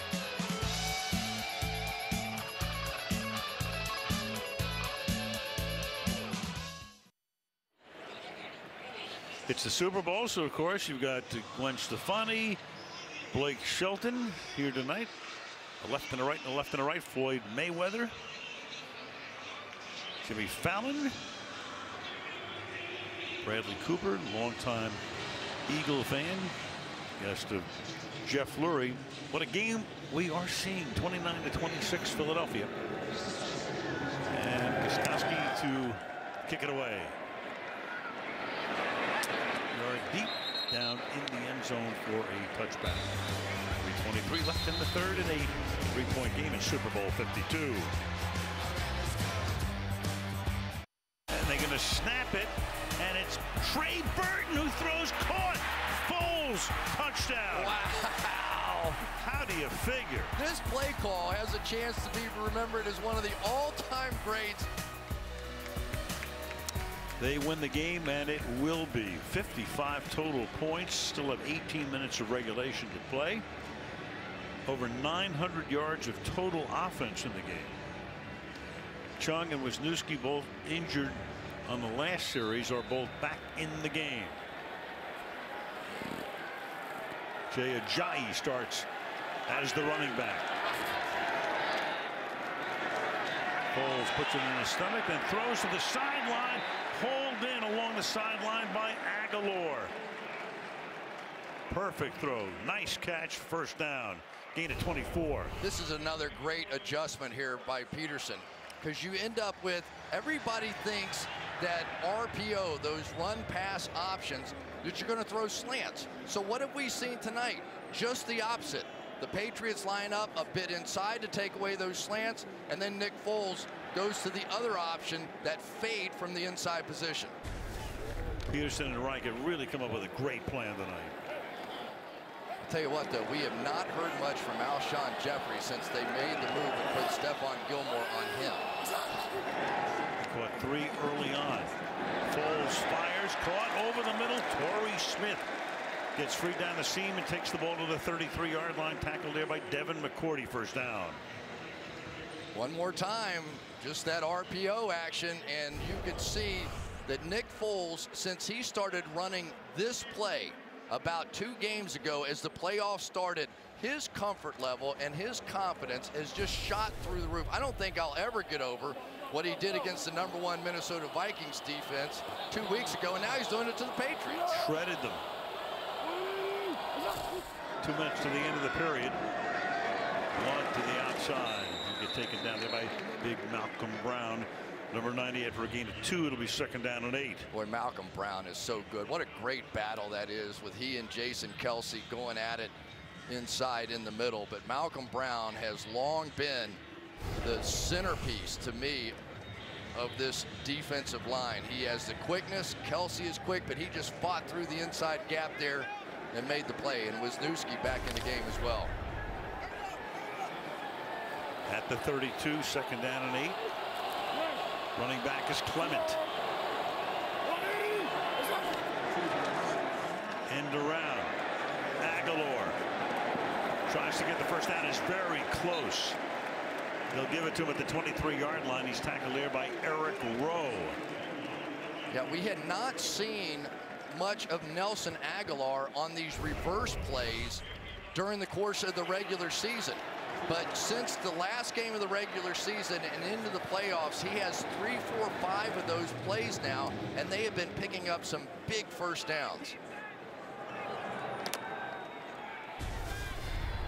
Most total yards in Super Bowl history already, with over 15 minutes to play. 955 total yards. Foles goes to the end zone and incomplete. Had a couple of receivers down there. He had Burton and Ertz, both tight ends. 34 seconds now, and it's 2nd down and 10. Tell you who continues to impress me in this game, and that's Patrick Chung. I really felt like the 2 tight ends would be such a factor in this ball game, and one of the unknowns was Trey Burton, who really is an excellent route runner. We know what Zach Ertz can do, but for the most part, Patrick Chung has had a good feel for both those guys. Yeah, we thought Burton would play a bigger role in the game, but he has thrown a touchdown pass. Yeah, other than that, in case you forgot. Other than the biggest play of the game. Right. Thank you. 2nd and 10. To Smith on the outside. A stiff arm there, gets taken down by McCourty.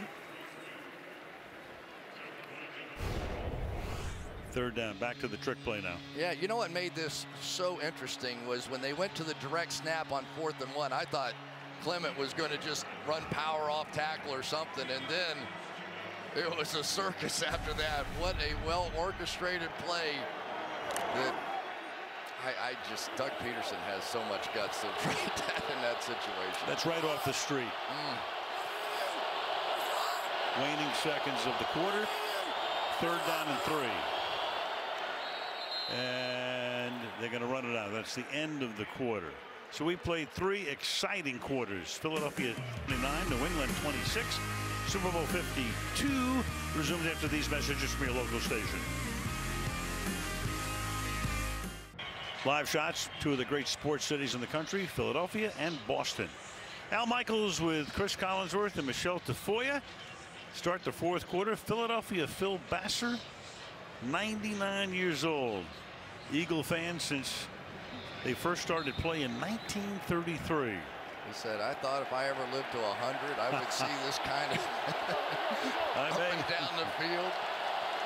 So here we go. 15 minutes of regulation left. It's 3rd down and 3. And Foles will swing it out and getting blasted right now. Marquise Flowers hits Nelson Aguilar to make it 4th down.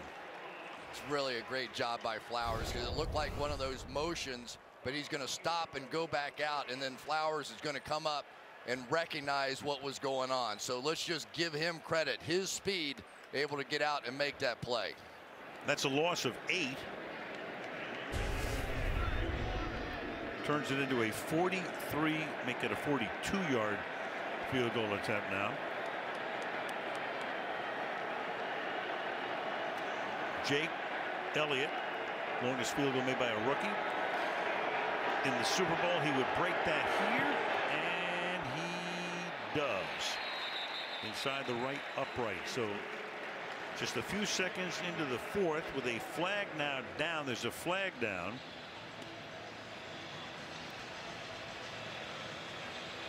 That was a 4th down and 11. Yeah, it looks like it's against the Patriots. Offside. Defense number 94. That penalty is declined. The result of the play, successful field goal. Timeout. Don't take those points off the board. Would have made it a 4th and 6. 6-point game. Some team will win some nice jewelry tonight as we take a look at most Super Bowl wins. The Steelers have won 6. Did that in a 34-year period. And the 49ers won 5 along with the Dallas Cowboys. And the Patriots also with 5, trying to make it 6 in 17 years. The Steelers won their 6 in twice as many years, 34. Touchback here, and New England will begin its next drive from the 25-yard line. Last 2 Super Bowls against Seattle, and last year, of course, in overtime. 370 yards, 127 rating. You know, we've said it before. Father Time has no idea where Tom Brady lives. None. None. And the other part of it is no sacks in this game at all. Now, we've seen the Philadelphia Eagles. They got some pressure in the first half on a pretty consistent basis, but they didn't finish him off. You have to finish off Tom Brady. Brady now starts this drive, handing it off to Burkhead, the former Cincinnati Bengal. Picked them up in the offseason, picks up 6 here. Make it 2nd down. Let's call it 2nd and 5, gain of 5. And the other thing that Tom Brady has done so effectively here in this ball game so far is take advantage of those aggressive linebackers. 43% of these passes now in the first 3 quarters off play action. Burkhead again up to the 40-yard line. They mix and match. I mean, there's so many guys who can do so many things. Got a whole bunch of Swiss Army knives, running backs, guys on defense, multiple roles. Nice double team on the outside right out here. Watch as Nate Solder gets the double team, then gets up to the next level and takes care of Nigel Bradham. Brady from the 39. Burkhead again swings to the outside, his 3rd run in a row. Good one here, picks up 5. Tackle there by Jalen Mills. 2nd down. Just when you think you know what the New England Patriots are going to do, they come out and start running the football. Rex Burkhead has really been known as much as a receiver when he got in the game. Remember him against the Denver Broncos? We saw him, played so great out there catching passes. So let's see if they're setting the hook here just a little bit and start looking for Burkhead as a receiver.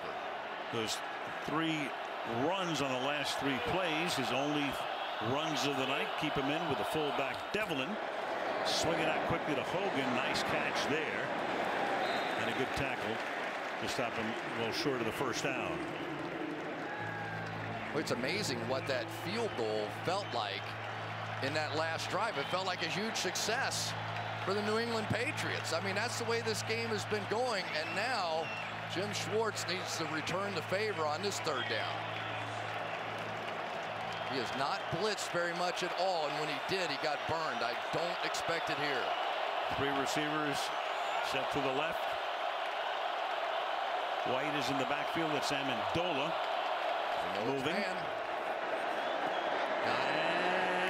Amendola backhands it for a 1st down. Run out by Jalen Mills, converting on a 3rd down. Nobody does this better right here. When they put Amendola in motion, and you see Jalen Mills go across with him right now, Tom Brady knows exactly where he's going to throw the ball. His best receiver in the clutch, in the big moments, in the 4th quarter, Danny Amendola.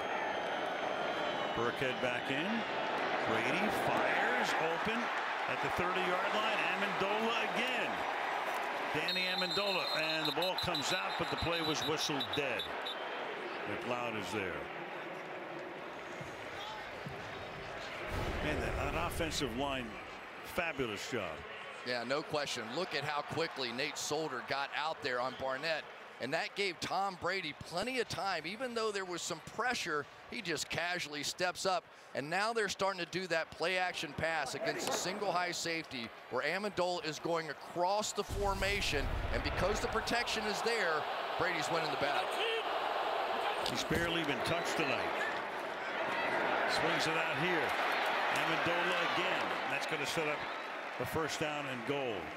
You know, it's funny, Chris, we both know that the Giants won those 2 Super Bowls because of all of the pressure they were able to put on Brady. So everybody's talking about, well, Philadelphia can do that with their 4 guys, but they haven't tonight. They haven't, and they haven't at least in part because of the pace. The pace just wears defenses out. It doesn't give you a chance to get set. It doesn't give you a chance to run exotic looks. And Brady has seen everything, everything. Whatever you show him, he takes it and extrapolates it out and makes it into a big play. No sacks for either team in the game. 2nd down and 1. Picking up the first down, taking it to the 3 goes James White. Down to 10 minutes in the 4th quarter.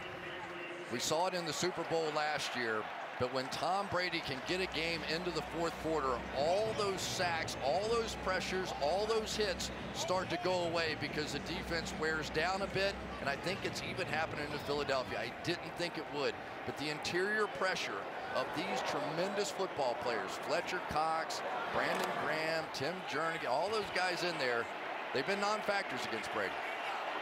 9th play of the drive. And Brady will throw, and it's a low throw, and it is incomplete. Headed there for James White. You say, boy, that was a low throw, but in reality, it was exactly what Tom wanted to do. Only his guy has a chance at this ball. Just one hop in there, but there's no way he was going to give those 2 defenders a chance for it. You miss it low, no big deal. Come back here on 2nd down. 2nd and goal. Over 1,000 yards in total offense tonight. 567 for the Patriots.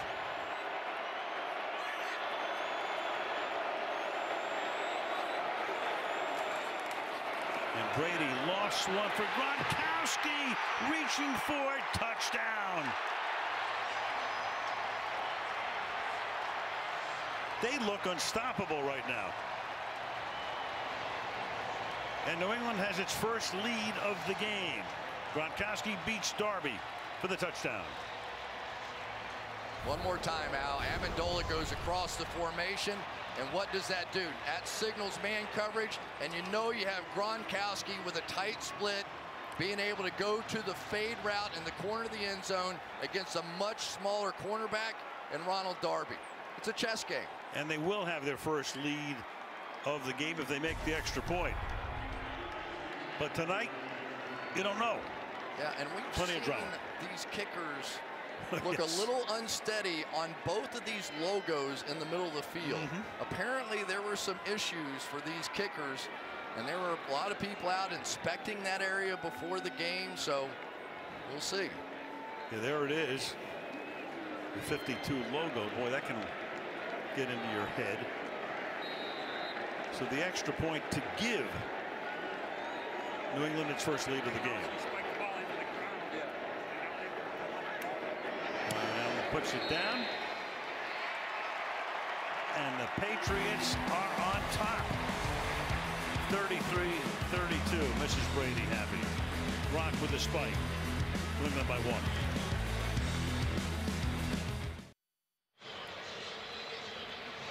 Well, the most valuable player voting is now open. Go to NFL.com/MVP or the NFL app on your mobile device, and you can vote for the Super Bowl 52 MVP.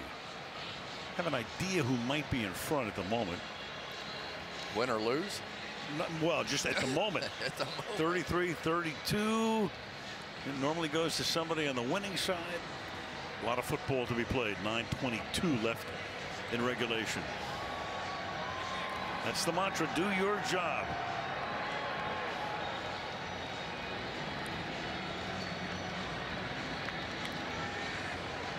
Somewhere over there, somebody has to make a play. One turnover, one sack, one something. They have to make a play. here because the touchback will take it out to the 25-yard line. Dante Scarnecchia is going to turn 70. He had retired. They bring him back to run the offensive line. One of the great assistant coaches in recent NFL history. There's a lot of greatness associated with the Patriots. I'm not sure that guy's name is quite as well known as everybody else's, but when he left, the Patriots were a different team. When he came back, the Patriots were what we're seeing tonight. Trying to win back-to-back Super Bowls, trying to win 3 out of the last 4. Jay Ajayi is the running back. Philadelphia begins this drive from the 25-yard line.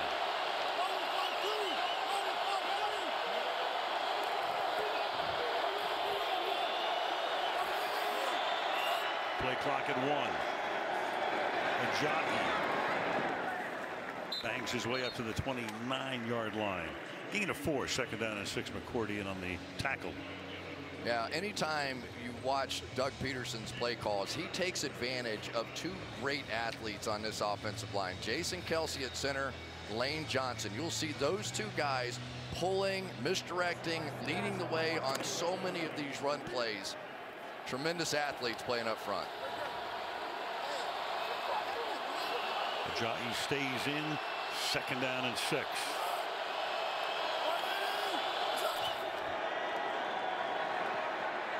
Foles buying time. Deep downfield, one-on-one, adjusting but incomplete. Torrey Smith and Eric Rowe one-on-one downfield. That's going to make it 3rd down and 6 with 8.5 to go.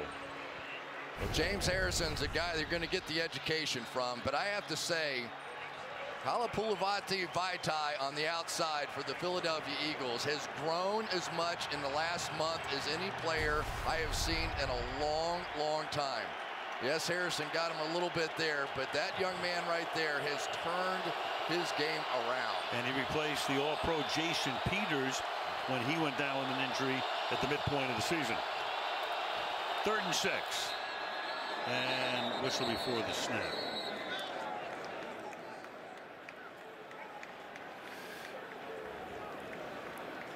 First charge timeout, New England. A 30-second timeout. New England takes a timeout. Timeouts are precious, but whatever it was, they wanted to get the right personnel, the right scheme in there.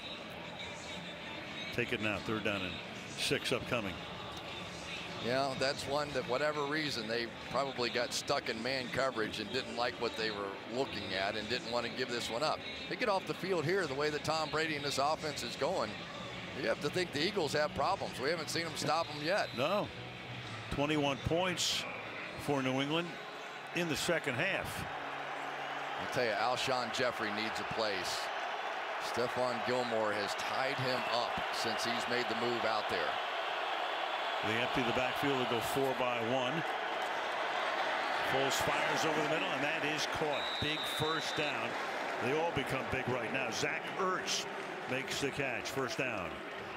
Yeah, they played the lurk coverage. They had a lot of coverage in the middle of the field with the 2nd slant in. Goes out and then back in. They drew that working coverage in the middle of the field away and gave Ertz a chance for the one-on-one. Foles 315 yards through the air tonight.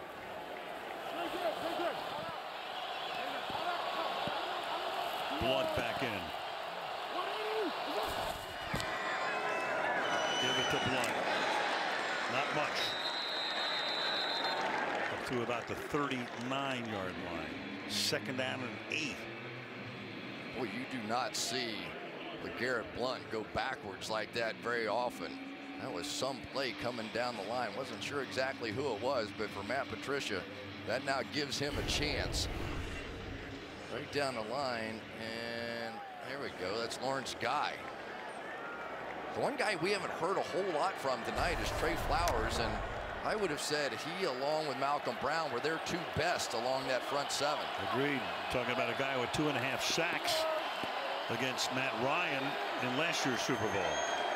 Clement is the running back. Play fake. Foles drops it off underneath to him. And Clement tries to charge his way to a 1st down. He's going to be stopped a little short. For the moment, Chung able to prevent the first down to make it 3rd down and 1. One of the really underappreciated parts of the New England Patriots in this secondary is their ability to tackle in the open field. Some teams don't practice that so much. I'm almost always amazed early in the season, you will see these safeties having to make those open field tackles time after time, and they made it in a big moment right there in the Super Bowl. 3rd and 1 with Ajayi in the backfield. Smith in motion. Pass caught on the outside by Smith, but he cannot get to the line to gain. McCourty with the tackle, and it's 4th down.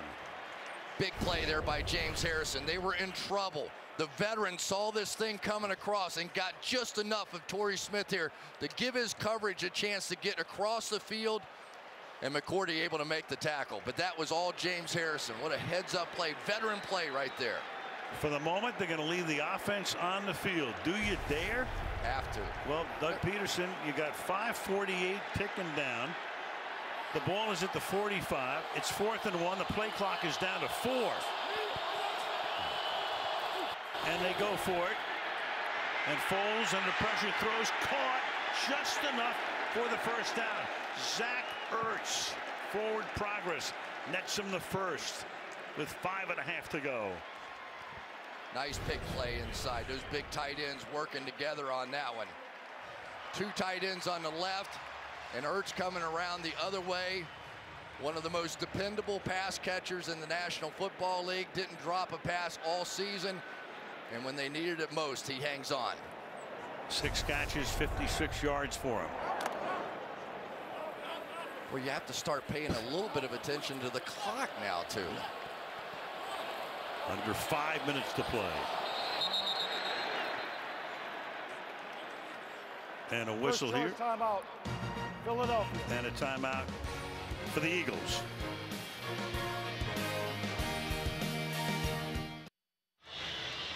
Might be set up for a fantastic finish. 4:52 remaining in regulation. It's a 1-point game. Eagles at their own 47-yard line. Now, you know what was interesting? By going for it on 4th down there, you're Doug Peterson, you'd almost prefer to have given New England the shorter field. Even if they score a touchdown, it's an 8-point game, right? And you're still going to get it back. You couldn't have them bleed the clock. This is crazy for the Philadelphia Eagles. Obviously, best case scenario now, establish your running game, milk the clock a little bit, but you can't imagine a scenario where Tom Brady's not getting this back. Peterson knows no fear. We've seen that in evidence plenty tonight. Blunt is the running back. LeGarrette Blunt into a lot of traffic. End of a yard, maybe 2, a little shy of the first down, 2nd and long. But that really gives you some options now. Matt Patricia, the defensive coordinator, to make that first down run stop. Now you have everything on the table. James Harrison, the old wily veteran out there on the left-hand side. Does he have one trick up his sleeve? We've seen him with some late moment success. Late in games to win them with big sacks. 2nd down and 9. Foles flushed out, throws, and that is caught. And staying in bounds is Aguilar. And that will move the chains. Covered by Chung. Good catch. James Harrison was coming off the edge, and Nick Foles had no choice. He had to escape, get out, but he has made these throws on the run tonight.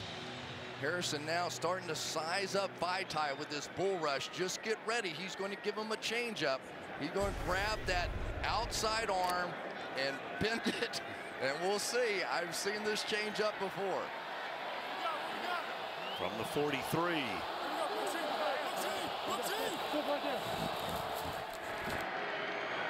Four-man rush. Foles fires, caught over the middle. To the 22 goes Nelson Aguilar. Another first down. I just can't tell you how impressed I am with Nick Foles and what he's doing. He stared right down the barrel. There was another tiny little window to get that one in with plenty of coverage all around it. And yet Nick Foles just continues to play like he's been doing this his entire life, battling against the likes of Tom Brady. Meanwhile, Chung is down on one knee for an injury timeout.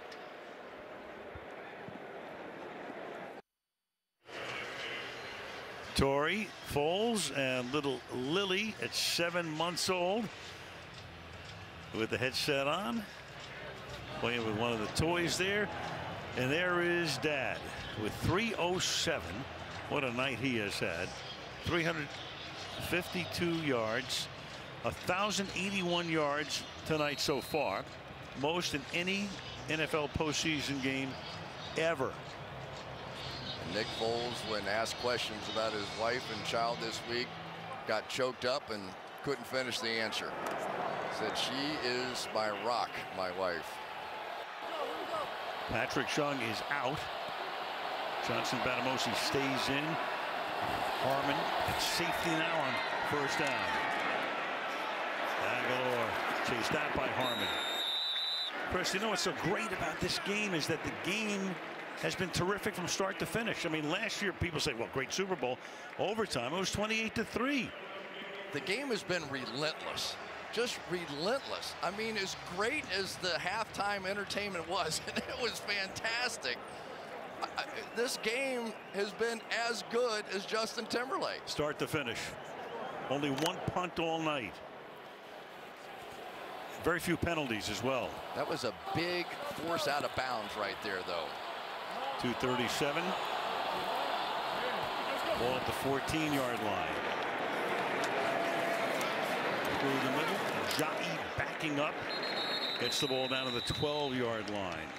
And the Patriots are going to take a timeout. So they've now taken 2. They have 1 left plus the 2-minute warning.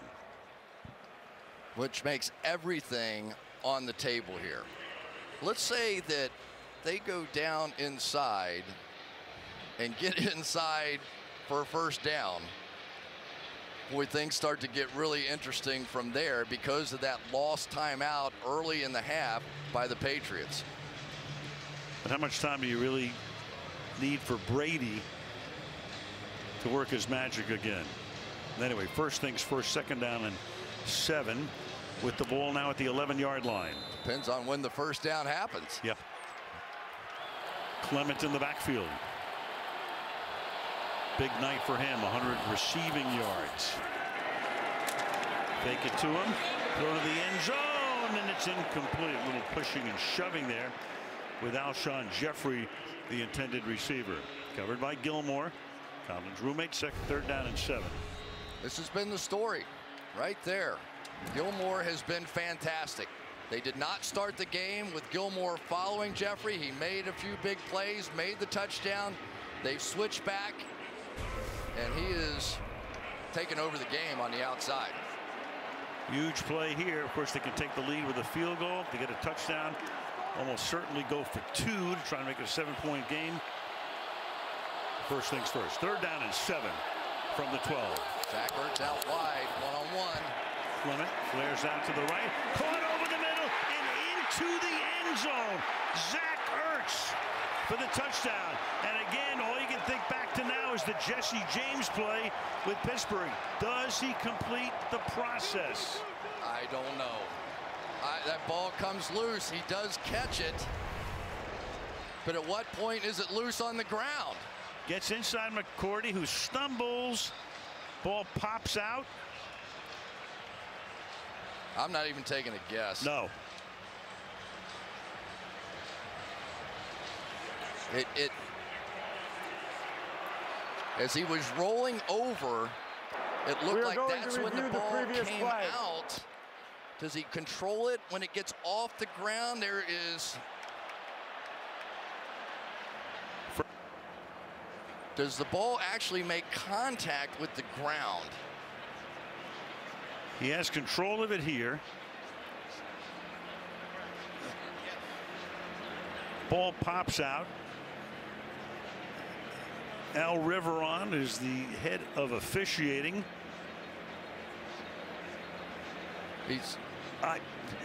You know, I'm sure in Pittsburgh they're going, are you kidding me? If they call Jesse James back, what are they going to do with this one? I think they have to overturn it. Now, the question was he a runner? Was he going to the ground in the process of the catch? If he were a runner and crosses the line and dives, it would have been a touchdown. But if he's still a receiver going to the ground in the process of the catch, I think this is incomplete. Yep. If I had to guess, I'd say it's going to get overturned. This drive began with 9:22 on the clock, taking off 7 minutes. Now, if it gets overturned, it's going to make it 4th down. And in all likelihood, the field goal unit comes in. I cannot wait for them to change this rule. Hopefully by the end of the game. Oh my goodness, that is so close. Because he had control on the ground for a second, and then he rolled over, and then it popped up. So was it the ground that popped it up, or did he just lose control of it? Well, you knew that the catch, no catch thing was going to rear its ugly head before this night was done.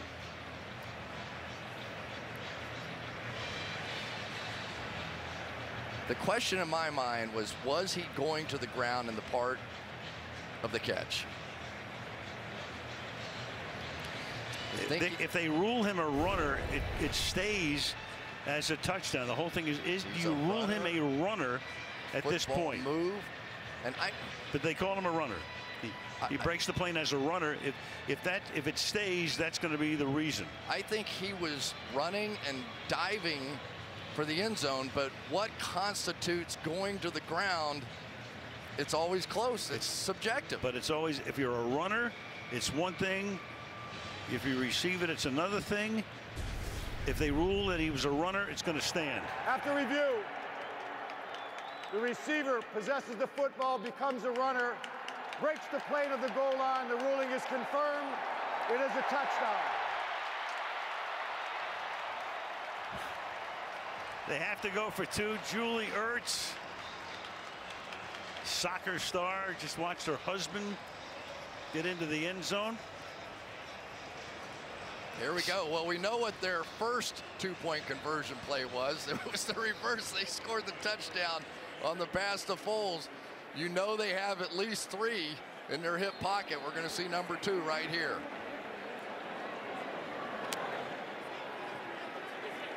.221 in a 5-point game right now. That man will be back shortly. Burton comes in motion to the inside. Foles rolling, throwing, and it's incomplete. Intended for Clement. He was covered there by Van Noy, so it remains a 5-point game. It's a good play here by Van Noy. He's made a few tonight. Forced him up underneath and didn't give a real angle for Foles to make this play here. Foles looked back for his inside receiver, that option not there, and just took a shot. Ooh, a little early contact on that one.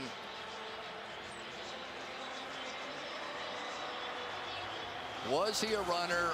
Would he have gone to the ground? I think there was contact on the part of McCourty there.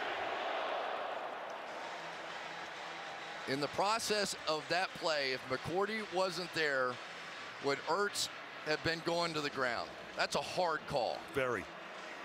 But they ruled him a runner at that point, and the call stands. You knew there would be something crazy at the end. You knew it. Always. And now guess what? Tom Brady with 2:21. Might as well have a month. 2:21, the 2-minute warning, and a timeout. He's got all day. 3 possessions for New England in this half. All 3 have resulted in touchdowns. What a game. 11 game-winning drives, 4th quarter or overtime. 5. In other words, all of the games that he has won, the Super Bowl games he has won, he's had a comeback. Does he make it a half dozen? 3 straight 75-yard drives for Tom Brady for touchdowns. Can he do it a 4th? White in the backfield.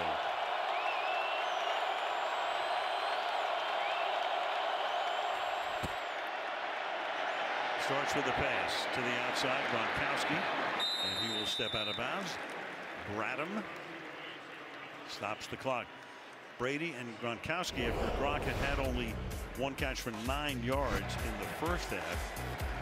Whole different story here. Missed the early seam and then just got hot. Really took over. Anytime it was Gronk one-on-one, the ball was going to him, just as it does in all big situations, and I have no doubt in my mind it'll happen again. 2nd and 2. Uh-oh. Brady gets hit, the ball is out, and Philadelphia has it. Derek Barnett comes away with it. Brandon Graham was one of the guys who got in there. And it's New England's only turnover of the game. And it's the first sack of the game. Just like the New York Giants back in the day, taking an outside pass rusher in Brandon Graham and putting him inside against the guard, Shaq Mason, pays huge dividends with the first sack fumble of the game. No question, that ball is out. That stands, absolutely no question. The rookie Barnett, their #1 pick out of Tennessee. Number 73 is reporting as an eligible receiver. 73 is eligible. So 2:09. New England has a timeout. The clock can stop twice. They can take a timeout. You can also have the 2-minute warning. They can limit Philadelphia to a field goal. It would still be a 1-possession game. It would be 8 points. New England would be out of timeouts. 2:09. Ball at the 31-yard line. Keep it on the ground. Make them take the timeout. LeGarrette Blount to the 28-yard line. 2:03. That took 6 seconds. And there's your final timeout. It will stop once more at the 2-minute warning. Brandon Graham has been their best all season at getting pressure. Here he goes from the defensive tackle position. Ordinarily, he plays outside. They have been working him more and more on the inside for that very reason. Get your best pass rushers on the field. That allowed Chris Long to get on the field, Barnett on the other side, and it has been so frustrating all night long for this Philadelphia Eagles defense, and yet with everything on the line, they finally get to Brady. Nick Foles on the sideline. Brady checking the replay. I've seen this movie too many times to think this game is over. 2nd and 7. Swinging to the outside. And still charging is LeGarrette Blount. So that takes us to the 2-minute warning. It comes with officially 1:56. It'll be 3rd down and 5 on the other side of the break in Super Bowl 52.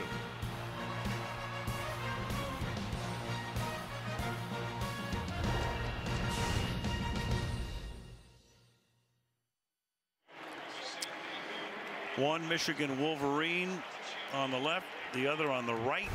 Graham creates the turnover. Brady gives it up. Here it is again. I'll tell you, Brandon Graham has a reputation of relentless effort.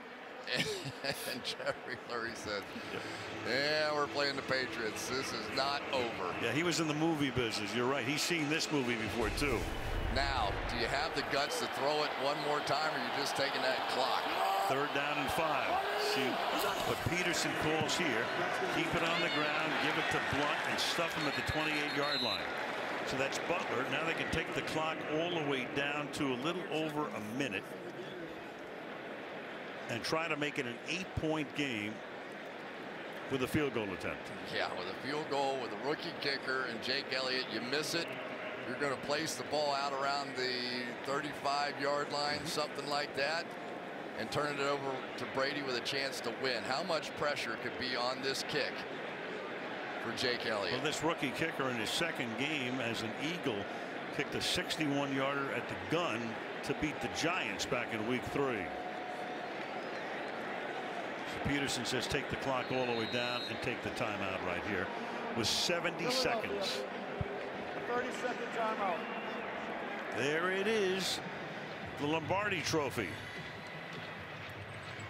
Does it make its way to Broad Street,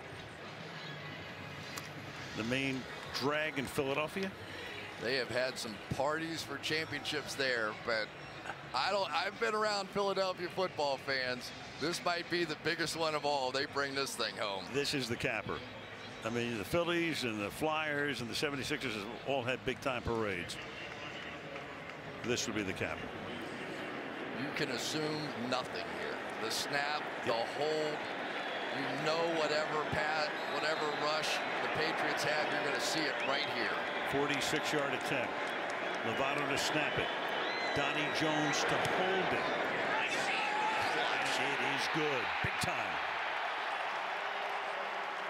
65 seconds.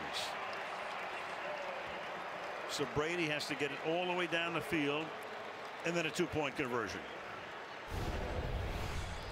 You just cannot imagine the amount of pressure, and to rotate that ball with the laces straight back. We saw that in a playoff game before and a missed field goal. To calmly spin those laces around and give the young rookie a free swing at it. It's a great job by Jake Elliott, but nice job by Donnie Jones too. 41-33. Robert Kraft. His team has gone to 9 Super Bowls. It's the counting this one. Same situation, right, as last year. They needed 8. Yep. They go down, they score, they get the 2-point conversion, they win it in overtime. So Elliott to kick off. Dion Lewis, and here he's a guy, we saw him on a Sunday night in Denver. Run one back for a touchdown, and this is returnable from the 6-yard line. And he's going to flip it back to Burkhead, but he's going to get wrapped up and knocked down back at the 7-yard line. That is a really interesting call. You go for the home run shot, I guess, but that play almost took the ball right out of Tom Brady's hands. Going to come with the reverse, back the other way, short kick, gave him an opportunity. But oh, baby. Yep. And you took several seconds off the clock as well. I think that was part of the reason they kicked it short. They wanted that clock running. So from the 9, he's got to go 91 yards and convert a 2-pointer. And Brady begins by slinging one to an open receiver, and that's Hogan, but he can't make the catch. Got free down the sideline. 2nd down. Chris Long with a little pressure here on this one, and the significance now of being able to protect the boundaries. We've seen that in the playoffs with Stephon Diggs' play. You need to keep them in bounds now because it's going to be very difficult to get up there and get that next play going. Chris Long, son of Howie, trying to win back-to-back Super Bowls. Did it with the Patriots last year. 2nd and 10. Brady under pressure, flushed out, slings it across his body and incomplete. Intended there for James White. It'll be 3rd down and 10. It was Derek Barnett putting the pressure on. I can remember in the Super Bowl, I can't even remember which one it was now, but there was a play at the end of it where Brady was sort of in this situation. I think it was against the Giants. He sort of looked right, pump fake, moved a little bit right, and then threw a go route back across the field to Randy Moss streaking down here, and it was close. That was the first game against the Giants. Brady now under pressure, almost gets sacked, incomplete. Pocket collapsed. They're down to their last play to try to keep it going. 4th and 10. Fletcher Cox finally with the pressure that made a difference. So these big guys, it's taken them all game, but back to back, their 2 best pass rushers, their 2 best players on this defense coming up big. Chris Long's been a factor too.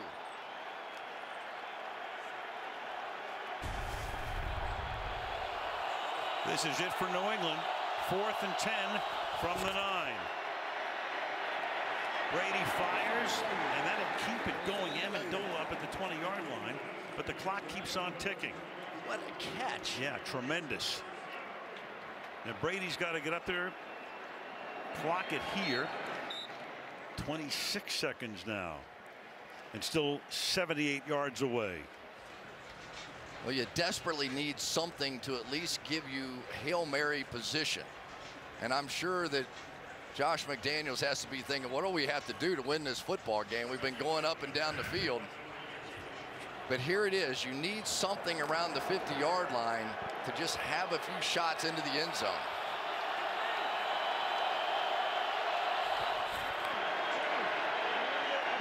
Brady, short pass. Gronk was just trying to get out of bounds, and he does. Now you got 20 seconds. Ball at the 33, 67 yards away. Still time to throw something over the middle if you had to. Hustle up, spike it, and still have a shot at the end zone.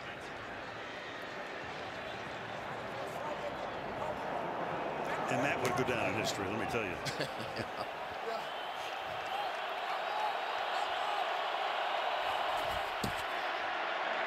Brady. Now he's going to throw short. Gronkowski needs to get out of bounds and does. There he is. Boy, oh boy. Almost pulled a little Stephon Diggs routine there. Wow. Stayed in bounds. That took 7 seconds off. Now you got 13. Boy, when he dipped inside, took your breath away. But here it is. And you've got one of the great rebounders in football history running down the field. Gronkowski is going to get a shot at the very least with a jump ball, but not before the Eagles talk about it. 30-second timeout. The Philadelphia Eagles, a guy whose name we need to mention here too is Howie Roseman, the general manager who did a phenomenal job. Free agents, trades, worked the salary cap. There he is, the guy who was kind of the odd man out when he lost a power struggle with Chip Kelly a couple of years ago. Brought him back in. Phenomenal job building this team. Absolutely is. I kind of thought that we might end up seeing one of the receivers come in and play DB at the end of this game in case you got the jump ball, but nobody in.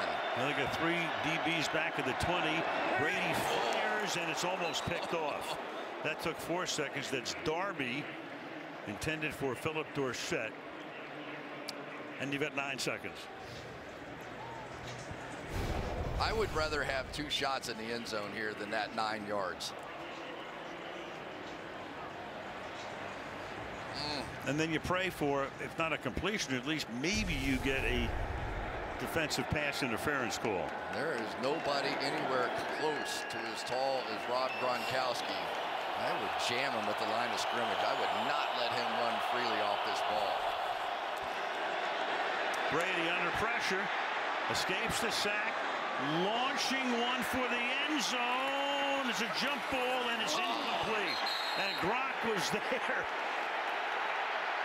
And time runs out. This is the end of the game. And for the Philadelphia Eagles, the long drought is over. Finally.